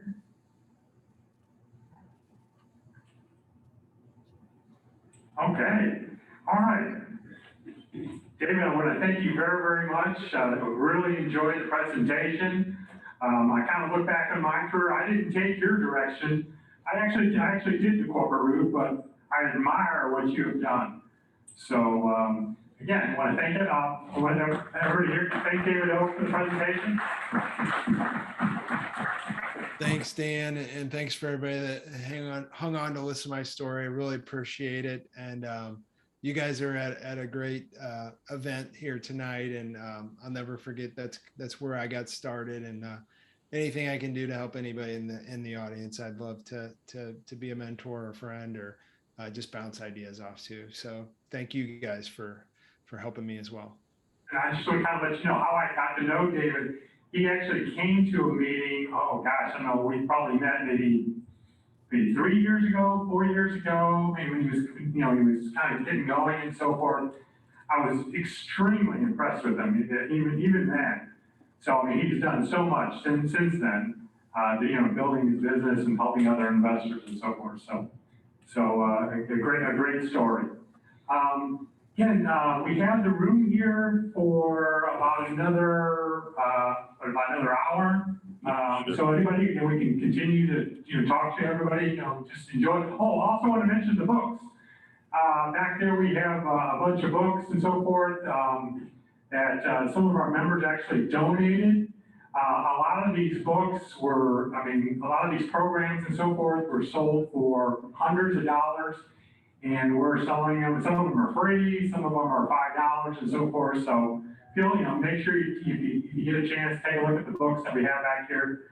Again, we're going to have another meeting next month, on Tuesday, the third Tuesday of next month. We'll be putting out the newsletter and so forth.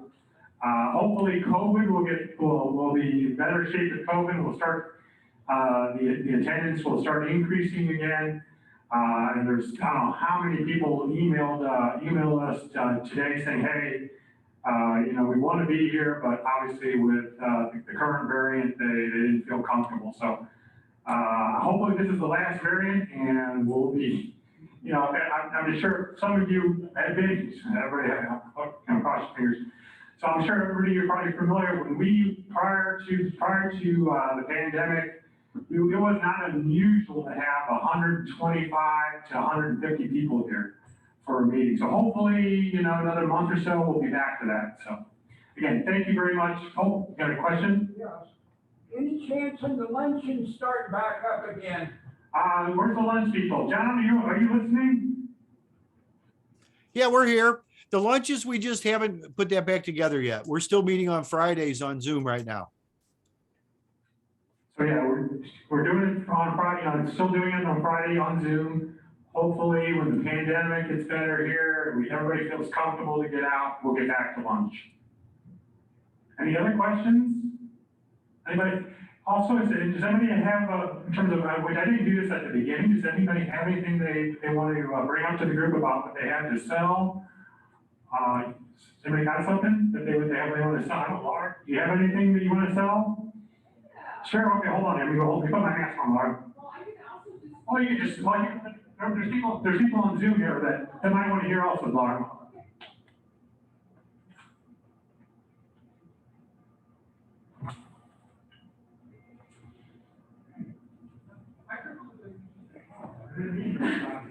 All right, can everybody hear me okay?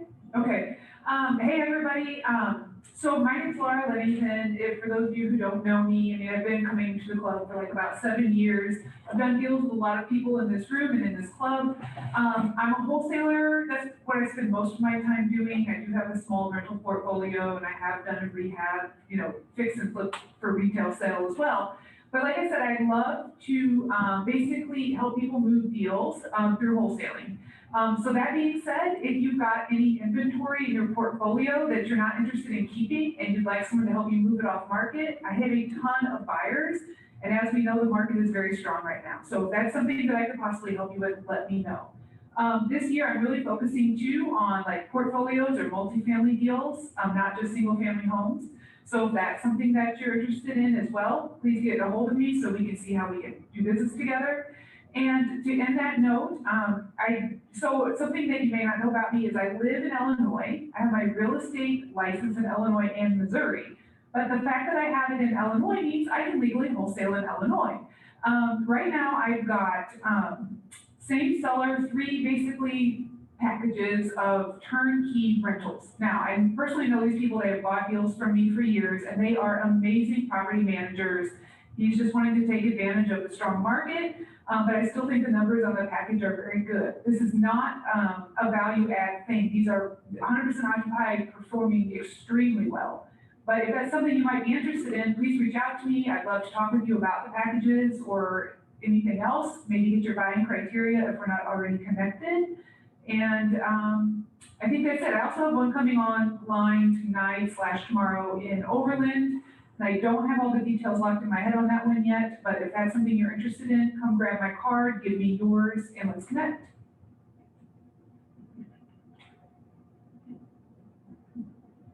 Anybody else?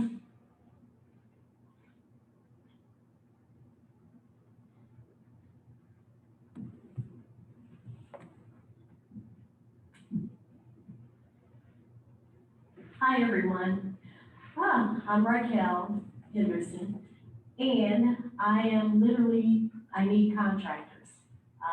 Taking bids, getting different work done on my home improvement, so I can sell it. The goal is to be able to sell my home and then take that for my first investment, to go into finding me a multifamily property. Just going through grieving, lost my brother, and then my 2 kids are going off to school, so now I'm in Chesterfield. I feel like I don't need all the spacing, but it will be my time to be able to make some good decisions in cash flow. So that's my goal, is doing updates and coming out of my property, and then be able to step off into doing my real estate investment. Of course, I know I don't always have to have cash, but I still feel like having my mortgage and everything is like holding me down, and I don't have the freedom. So I need, if you have contractors, you know anyone, you can send them to me. My phone number is 636-675-9028, and then I have my cards. What specific contractor are you looking for? What I'm looking at, I have countertops that I'm updating, putting in. I've already paid for them, but I need someone to come out and do the template came. So I need that. I'm putting in light fixtures and then updating the bathrooms and painting. Are those things, because I did find out with the comps, I can get a really good deal on my home because we're in a seller's market. So that's what I'm looking to do.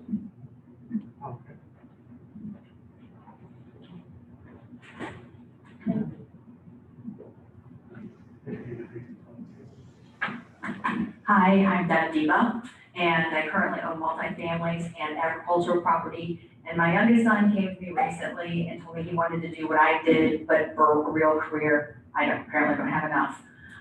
So I'm also an agent with Realty Exchange, but I don't practice a lot. I just got a license because I needed to know a lot of stuff.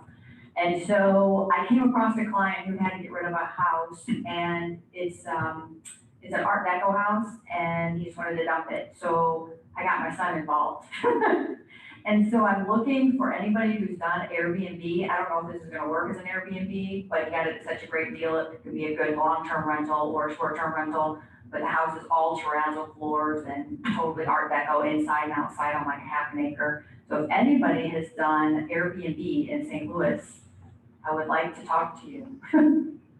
I've never done Airbnb, so my primary was agricultural land and multifamily. So. Where's it located? It's on the Tesson Ferry by Lakeshire. Oh, I don't want to. So I own multifamily over there. So. Anybody else? Who was the lady that was talking that's an agent both in Missouri and Illinois? That's Laura Levington. Oh, Levin, okay. for a while. Hi, everyone. My name is Alex McClure. I'm new to the organization and I'm a new real estate investor just looking to get started. I just jumped over. I'm also considering starting off doing a little bit of wholesaling too. So, or I might want to connect with you and just kind of check in with what you do.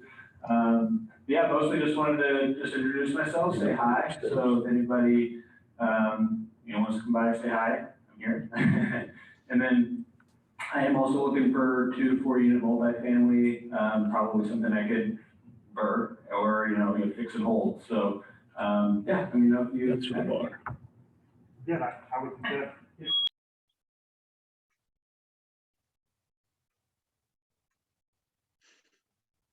Anybody else?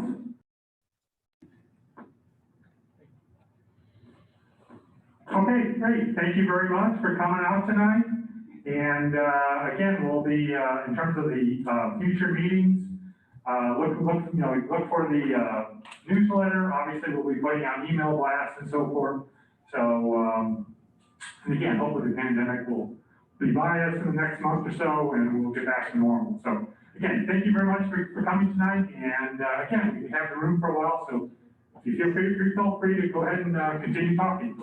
Thanks.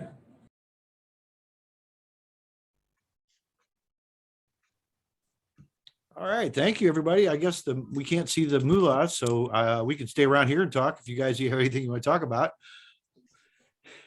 Otherwise, we could just go see you tomorrow and see you Friday. Up to you. I'll stay here for a few more minutes. Thank you, David. Very, very nice. Appreciate you sharing today. Thank you guys for having me, and I'll hang around too if you guys want to chat some more. Can I get your information? My internet went out when you was talking. Yeah. Just go, well, what's the best way to get it? Do you want my email address, phone number? What do you want? It don't matter. I take wherever you give. All right. Send me an email. David@wealthagents.com. David@wealthagents.com. David@wealthagents.com. All righty. Do you guys have a website, David? Yeah, it's wealthagents.com. But I'm trying to figure out if there's not sure if there's a contact number on there, honestly. So if you're trying to book a phone call, it's Call David O is the website, calldavido.com. No, I just like to know how your organization actually functions. I mean, none of us do it for nothing. So I'm just wondering what the rear end of that is, so I can go look it up at Wealth Agents, and it should talk about what programs you offer and what you do for folks. Yep. Yep. You guys have a good week. I'm out of here. See you, Dwayne.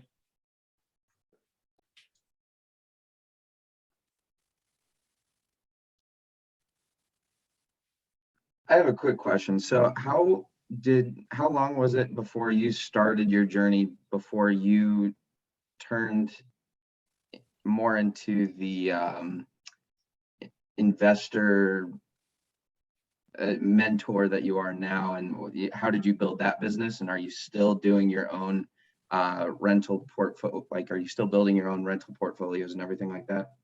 Yeah, good question. Yeah, just keep it brief and short.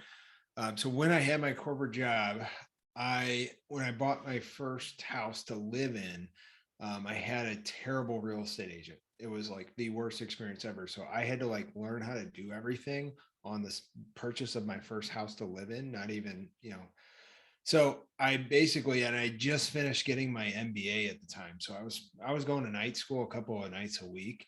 And so I figured, why not just get my real estate license? I kind of know how it works now. I've got a bunch of friends and family that are going to be moving over the next couple of years. And so I ended up getting my real estate license. Never thought in a million years this would be a career for me because, hey, I didn't get paid every 2 weeks. So relying on the commission was just way too freaky. And then all that stuff happened,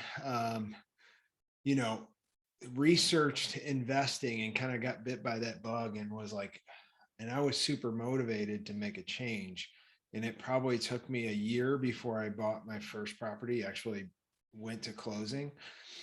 And then after that, it was about 6 months before I did the second one. And then things started moving really quickly. And I probably, 2 years, within 2 years of that, I had the 10 units. I left my corporate job. That was about 2 years ago in 2019.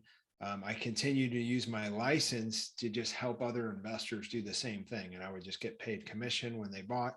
They were going to use a real estate agent anyway. Why not use somebody that knows how to invest in real estate and get all the benefits of that? And so that's kind of the niche that we've carved out, and we put a brand around it with wealth agents last year. We've got a couple agents on my team now that kind of help me with clients, so that I'm not out there showing, hundreds of properties. But that's kind of how all that got started. And are you still investing yourself, or Yes. has everything? Yep. Okay. Yeah. So I still do rentals and flips. So I think we added 3 properties last year to the rentals. So we're like at 18 units. And then it seems like we're always flipping one property. So we're flipping a property in U City right now. I just kind of like it slow and steady. And I maxed out the 30-year fixed mortgage. You can have 10 of those. You're limited to 10. You can't get more than 10. And so I kind of maxed that out. And now my strategy is a little bit shifted to where I'm trying to pay off properties instead of add a bunch more units.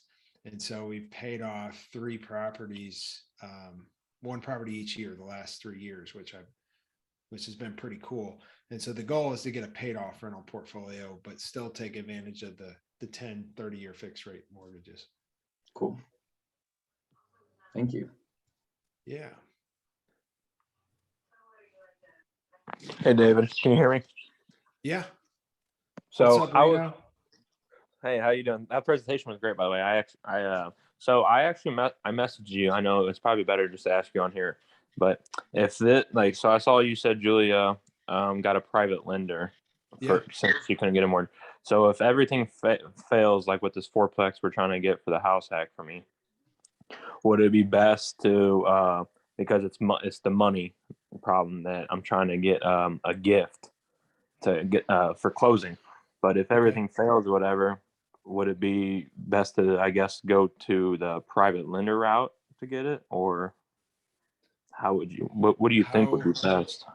Well, I mean, in the near term, I'd have to ask you, like, do you know? Well, is there anybody in your network? Because the easiest way to get a private lender is somebody that already knows, likes, and trusts you.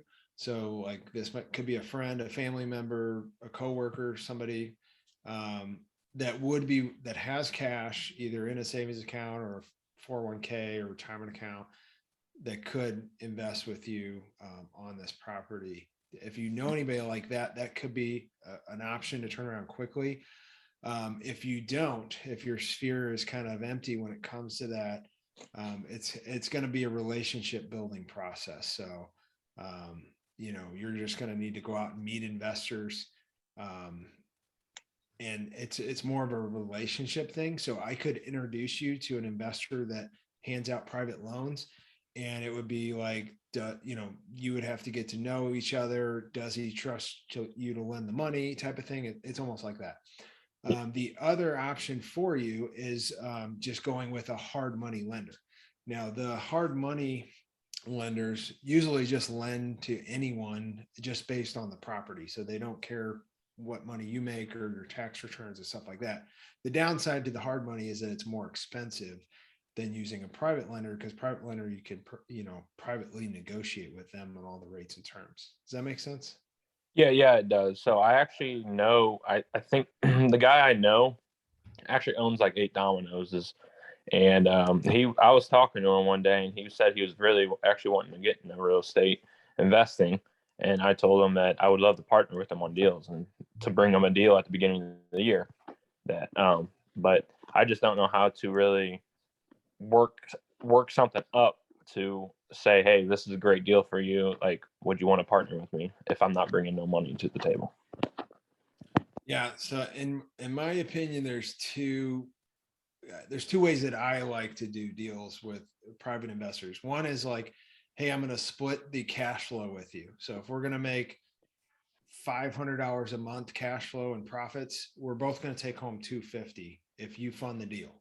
And I'm going to do all the work. I found the deal. I'm going to do the property management. Everything else is going to be on me.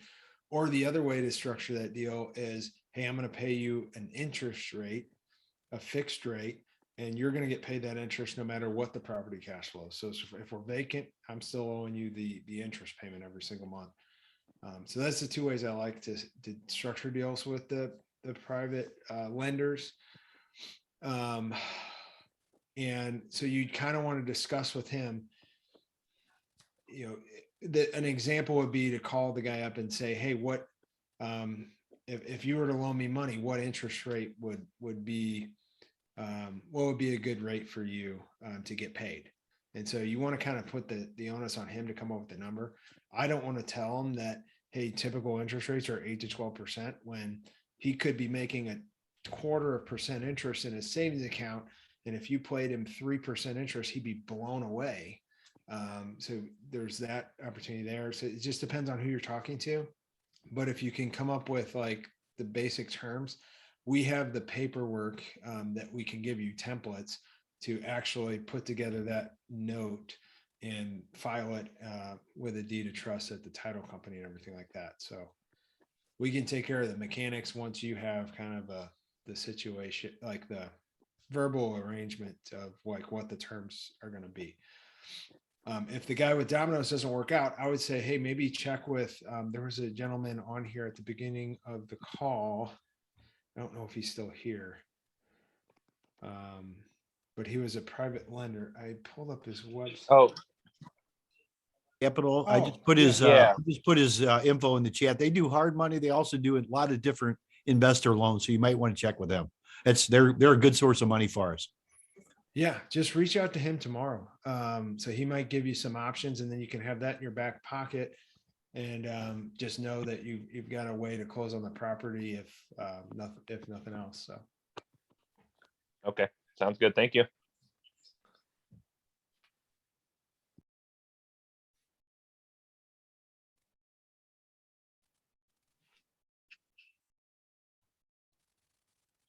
If no one else is asking questions, I'd like to ask another Yeah, follow go up. for it. So you mentioned that you're limited to 1030-year mortgages, and right now you are paying off those as fast as you can. And you know, you're picking up the new properties with those 30 years. So what is the advantage to doing that over, you know, keeping those 30-year mortgages and then going and funding other properties in a different way and just keep leveraging your debt to grow further and faster? You know, maybe that's private or, you know, any other kind of funding method. What's the benefit? Yeah, I mean, so the benefit is basically you're reducing your risk profile. So anytime you have leverage, there's a certain amount of risk with that. When you're getting a loan, the best possible loan you can get is that 30-year fixed rate mortgage. So anything else is going to be a lesser, you're going to take on more risk. So for example, once I hit the 10, I started getting what's called a commercial loan. These had very similar rates to the conventional 30-year fixed mortgage. But the difference was that it was a 5-year adjustable rate mortgage. So that means that if I got a loan today, in the year 2027, whatever the interest rate is, it's going to that rate, and there's nothing you can do about it. So you're only fixed for 5 years. So imagine you're building a portfolio with that type of mortgage, and you know, rates do what they could definitely do right now. They've just hit bottom, and they could spike up all the way to maybe, you know, 8-10% in 5 years. And now your mortgages on all your rental portfolio just doubled or tripled. Like you would be, you would be almost put out of business, I would imagine. So you've got to be careful when you're using leverage to not over leverage yourself and put yourself at too much risk. That's all. And that's basically what you're doing there. Understandable. So if you were to find a private money lender that could give you a fixed rate loan, would you go and take advantage of that? Or have you really limited yourself to those 10 and that's your risk tolerance and that's where you're going to keep yourself? And I guess the follow-up question is, how would you structure your risk tolerance based on your growth? If you're starting out small, what should your risk tolerance be? What would that look like? And then how would you increase that as you expand? Yeah. So a lot of stuff to unpack there. Good question, Austin. So to answer the first part of the question, as far as so right now, the interest rate at the bank is pretty much as low as you can get for a loan out there. So when you're dealing with a private individual, usually if this person has any experience investing with real estate investors, they know in this market, they should be able to get 8 to 12% interest, no problem. That should be the going rate. And so when you're looking at a bank, I can get 4 with the bank, or my private lender is going to do 8 to 12. As long as I can get the bank, I'm probably going to do the bank all day long, right? That's just smart to save money on the interest there. Now I've used private lenders. A lot of times I'm using them on a flip because I'm getting rid of the property in a few months. So it's more like I don't want to use the bank because there's just going to be too much paperwork sometimes with that type of a loan. Whereas it's literally 2 pieces of paper for a private lender. A lot of times to get a loan on a property. As far as somebody starting out, like your risk tolerance, yeah, I mean, I would recommend just starting with the conventional mortgage and just start using those until you get more experience, because that's going to be the safest instrument to use, because you're going to be fixed at a really low rate for the next 3 decades. And the thing with that, and shared slides, like let's say rates go down, you just refinance and you get an even lower rate. So there's really nothing that can beat that. And it's a good instrument to use. Awesome. Thank you. You're welcome. Good question.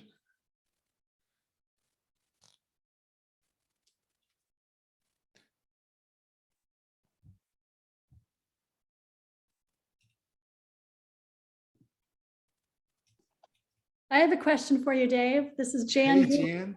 How are you? Good. How are you? I'm doing great. Good to see you. Good to see you. I want to know how your precious wife Tracy's doing and if she's still doing this work with you. She is. We were supposed to both attend in person, so we're so bummed. Our youngest tested for COVID today. So she's fine, just has a cough, and so it's making its rounds probably in our house this week. But she actually had a huge accomplishment. So last Friday, she left her corporate job. So we were celebrating, and it was going to be a lot of fun to have her at the meetings now, and kind of going at it with me at this stuff. So that is great progress. So she's no longer doing equipment leasing, and she's going to do real estate full time. Yep, for sure. Congratulations. That's great progress for both of you. Thank you, Jan. Good. Well, good work, and thanks for the great presentation. Thank you. I appreciate your support. I think it's fabulous how you're advising my sweet nephew there, Austin. Oh, Austin's your nephew? That's awesome. Regarding paying off your debt. Because I think it's very much like the Dave Ramsey Snowball method. You're doing the same with your real estate property. Yeah, exactly. And to me, that makes so much sense, especially in the St. Louis market, where properties don't appreciate a whole lot. Mm-hmm. So it's really all about cash flow. So you might as well have fewer properties that have more cash flow than a whole lot of properties with a little cash flow, because it's going to be a lot easier to manage fewer properties than a lot of properties. Exactly. Yep. Yeah. I know when I first got started, it was like, oh, I want to get 100 doors. Right. And it's like, I saw investors doing that. And it was just like a headache, because they would have to refinance their whole portfolio because the rates were going up on these 3. And it looked like a nightmare. And it's like, wait, they're going to have, 100 properties leverage is probably the same exact cash flow as 20 paid off. Absolutely. If not more. So it's way cleaner and easier. And you think you pay off the 20 properties, you can always, if some big opportunity comes by, you can always pull like a HELOC out or a line of credit against that to get a deal done. So it's not like you can't, touch the equity anymore. But yeah, I agree, Jan. That's great. I think you're spot on. Really, really exciting. Yeah.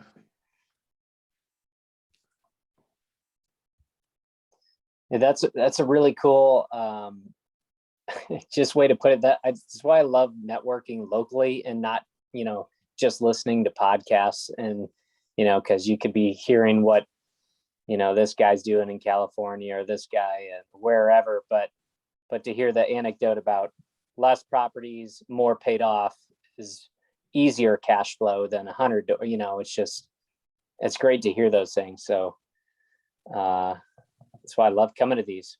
I'm Scott Winkleman. David, you and I had talked, I don't know, maybe a year ago when I was kind of scouting around for some agents, but good to see you. And Jan, I also reached out to you a couple months ago, and then you returned my phone call and I never hit you back. Had kind of a busy winter season, but yeah, looking for rentals and definitely want to do flips. So that's why John Lee actually connected me with you. I'm in West County myself. So, but anyway, I'll definitely reach out to you and continue to come to these networking events. So. Awesome, Scott. Yeah, I do remember talking. Yeah. Good to put a face to the name. I have a question. Yeah. So I was wondering, how do you figure out if you want to do a BRRRR or a flip? Like, how do you figure out which decision is better on a property? Well, I mean, for me, you run the numbers in both scenarios. So like, I mean, a good example would be this U City property that we're deciding to flip now. But when I bought this property, I wanted to do the Bur Method. I wanted to hold it. It was in a phenomenal area. It's like right next to Wash U. I was thinking I could rent it to students. I could rent it as a short-term rental. It would just be amazing. I would love to own this property for forever. And come to find out, right after I closed, my phone started getting blown up by the homeowners association. And they were determined to let me know that there will be no students renting out my house and there will be no Airbnb. And it was quite the announcement they were making. And so I was like, well, crap. So I kind of switched strategies there, and we should do just fine with the fix and flip. But generally, it's like you run the numbers and you can see, okay, what's my cash flow on the BRRRR? If you're in, what's cool is like right now, if you're in like a good area and you're in one of these areas where you can do a short-term rental, it can actually be a really good buy and hold. But generally, if you're in like an A class or a high B class area, it's not going to cash flow as a rental. So you probably want to flip it. If that makes sense. Yeah. All right. Thanks. Like the $400,000 house in Chesterfield, for example, is not going to rent for $4,000 a month. It's not going to cash flow. It's going to rent for, maybe $2,800 a month. So you're going to be losing money every single month because that mortgage payment's too high. Whereas if there's an opportunity to flip that, that's kind of where that opportunity usually ends up. With all your properties, do you run the 1% rule? And like, are you wanting to be above that?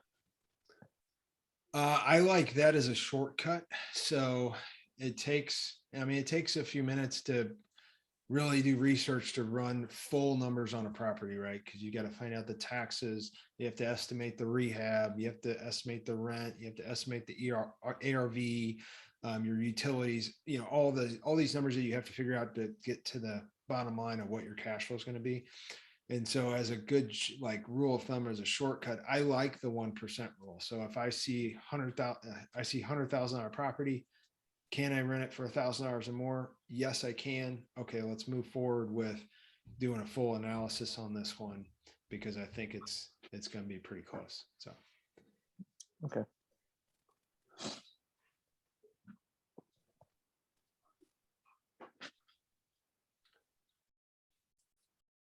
yeah, so Jan says that this was so great about real estate because there's always other options. So being other options, meaning that it's multiple exit strategies, and so that's how we can kind of protect ourselves. You could buy something thinking short-term rental, that might not work out. You could do long-term rental, you could sell it, you could wholesale it, you can do all kinds of different things. So yeah. And one great exit strategy that's going to be really helpful for a lot of investors who are buying properties now and getting those 30-year mortgages is selling and carrying back the paper. Because if you have that 3.5% loan and 4 or 5 years from now, the loan mortgage rate's at 6 or 8%, you're going to have great cash flow by selling the properties and holding the paper. You no longer have to manage the property, and you're still getting as much, if not more, of cash flow. So that's been a great strategy for us through some of these cycles. That's true. I didn't even think about that. Yeah, as rates are going up, people that are locked in, I mean, there could be a huge opportunity there. That's a really good point. Yeah. What do you think about, Jan? I know a lot of the loans today, they've got the due on sale clause. Is that something that you'd be concerned about if you're Not in the least. I've never known a lender to call a loan that's performing. Yeah. Lenders don't want to be in the real estate business. They want to be in the money business. Yeah. So if they're getting a payment every month, they don't care who's on title. So I've never had a loan be called for a change of title. Yeah, I've heard that multiple places too. So it's good. Yeah. Yep, great point. Thank you, Jan. We are doing a free mini workshop on Friday. If you want to tune in just an hour earlier than our regular networking event, it's not going to be any kind of sales event. I'm just going to show you some basic things that we're doing, and this is how you do it. So that's just something we like to offer too, and it's owner financing. As far as I'm concerned, is the way to go with everything. But that's another whole story. And equity trust tomorrow night. You talked about short-term rentals. They are doing a free virtual masterclass tomorrow. If you're not registered, I would encourage you to register. You can go to our website, or I think I put the link in there earlier. And they are going to be doing a free virtual masterclass for how to do short-term rentals with your self-directed IRA. So this is all brand new material, and it ought to be really good. I know they come and usually present once every year if we can get them in. And tomorrow night's going to be a big event. I know Kent said they had, I believe, 800 people already registered. So I don't know what the capacity is. So if you're not registered, I would probably do so. It starts at 6 o'clock Central Time. Oh, that's awesome. Who's presenting with equity? That'd be Kent Kinzer, I believe, or is it John Bowen? I'm not sure. It might be John. Oh yeah, I just met both of those guys. Yeah, that's awesome. Very good organization, and they always are so good about education with us. Yeah. Mm-hmm. Yeah, I'll have to check that out. And the only thing that's more exciting than having 20 rental properties with no mortgages is having 20 rental properties in your Roth IRAs. Because then it's all tax-free income. Mm-hmm. And so that's really where they're leading people, which is so exciting. Mm-hmm. Yep. Very good.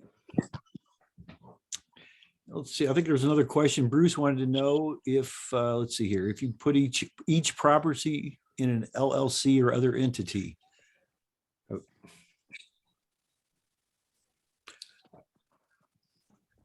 I know I do. David, how do you title your properties? Yeah, so if I'm getting the fixed rate conventional mortgage, I have to start it with my personal name, so they won't give a loan to an LLC purchaser. But then what we do is we'll quick claim it into an LLC. I changed it from having one LLC to now I have a series of LLCs. Mm-hmm. So You just kind of split it up into different buckets. So that way, not all your eggs are in the same LLC, and there's a little bit more protection there. How many properties do you need before you should get an LLC, or like when do you decide to get one?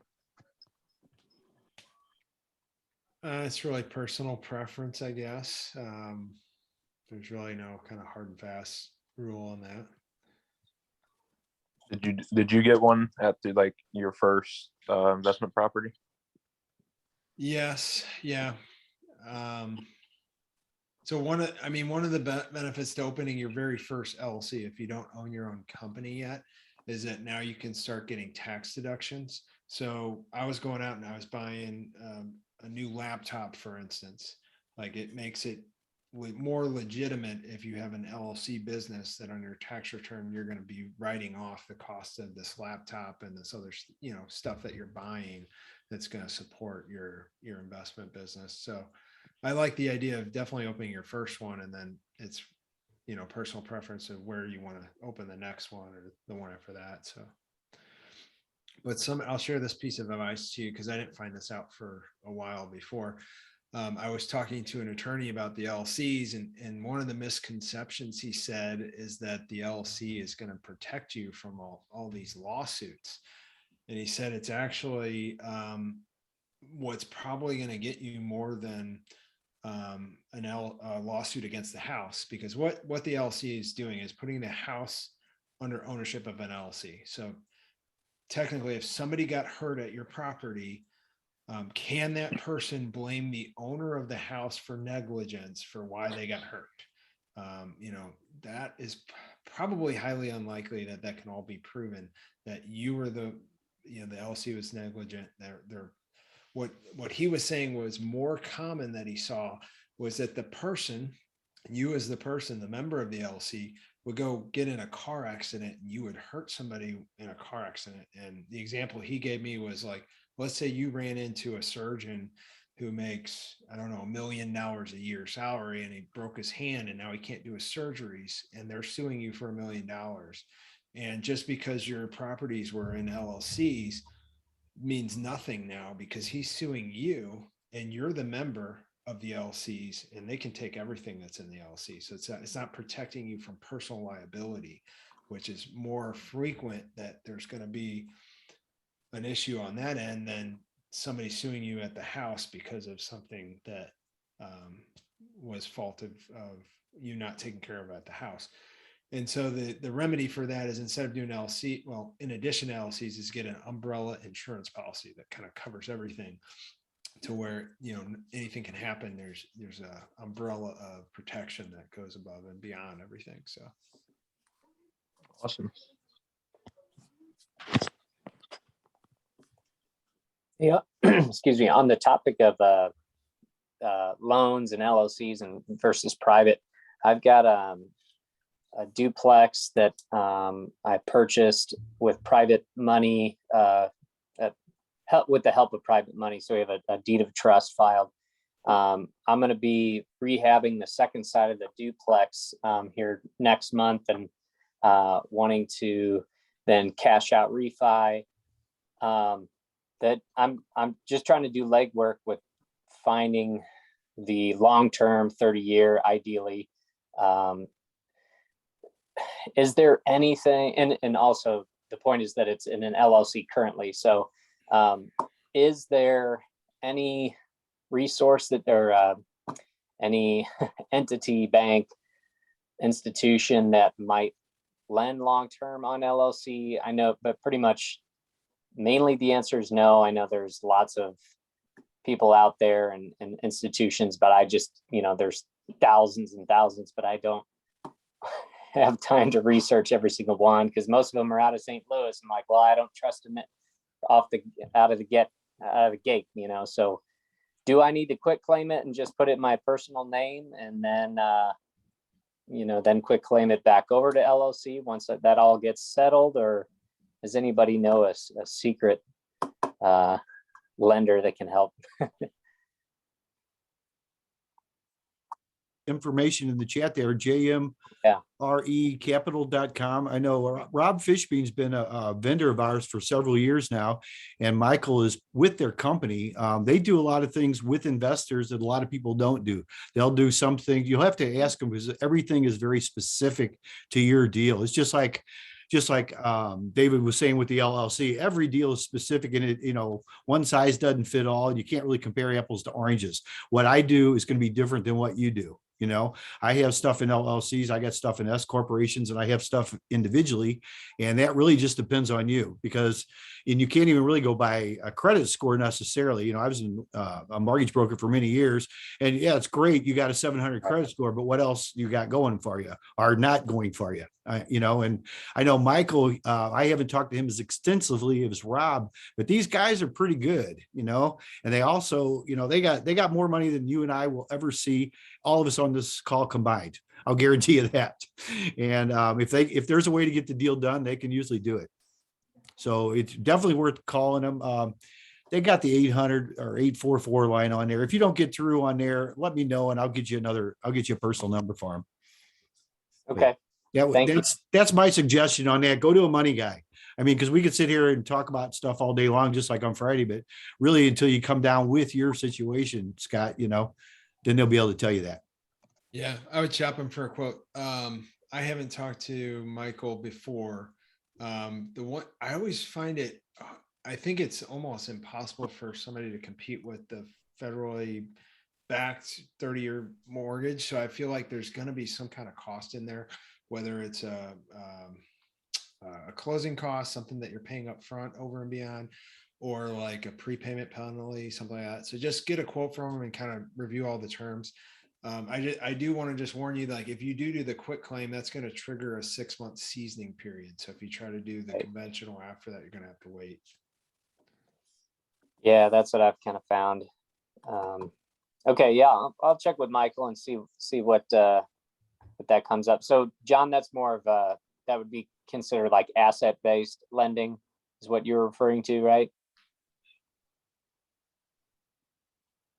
It really just depends. But that's why you just got to see what works best for you. And that's why I like to be in a mortgage broker as opposed to being, stuck with one company, because I could shop around. And what Michael and what Rob and those guys do at JM, they're more of just looking on the deal. Yeah, some of it is credit based and individual based. Sometimes it is best to do stuff. I recently put a lot of my properties together in an LLC, and I found out that wasn't probably the best thing for me to do on those properties. So I'm going to be taking those out of them this year. But every situation is different.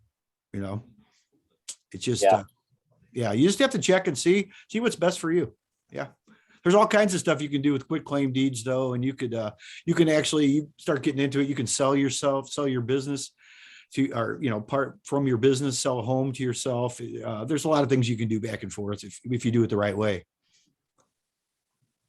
You definitely want to do it the right way though. I know I do, because I don't look good in stripes or orange jumpsuits or whatever. So, you definitely want to see what's good and what's not good, but just see what's best for you. That's what I would do.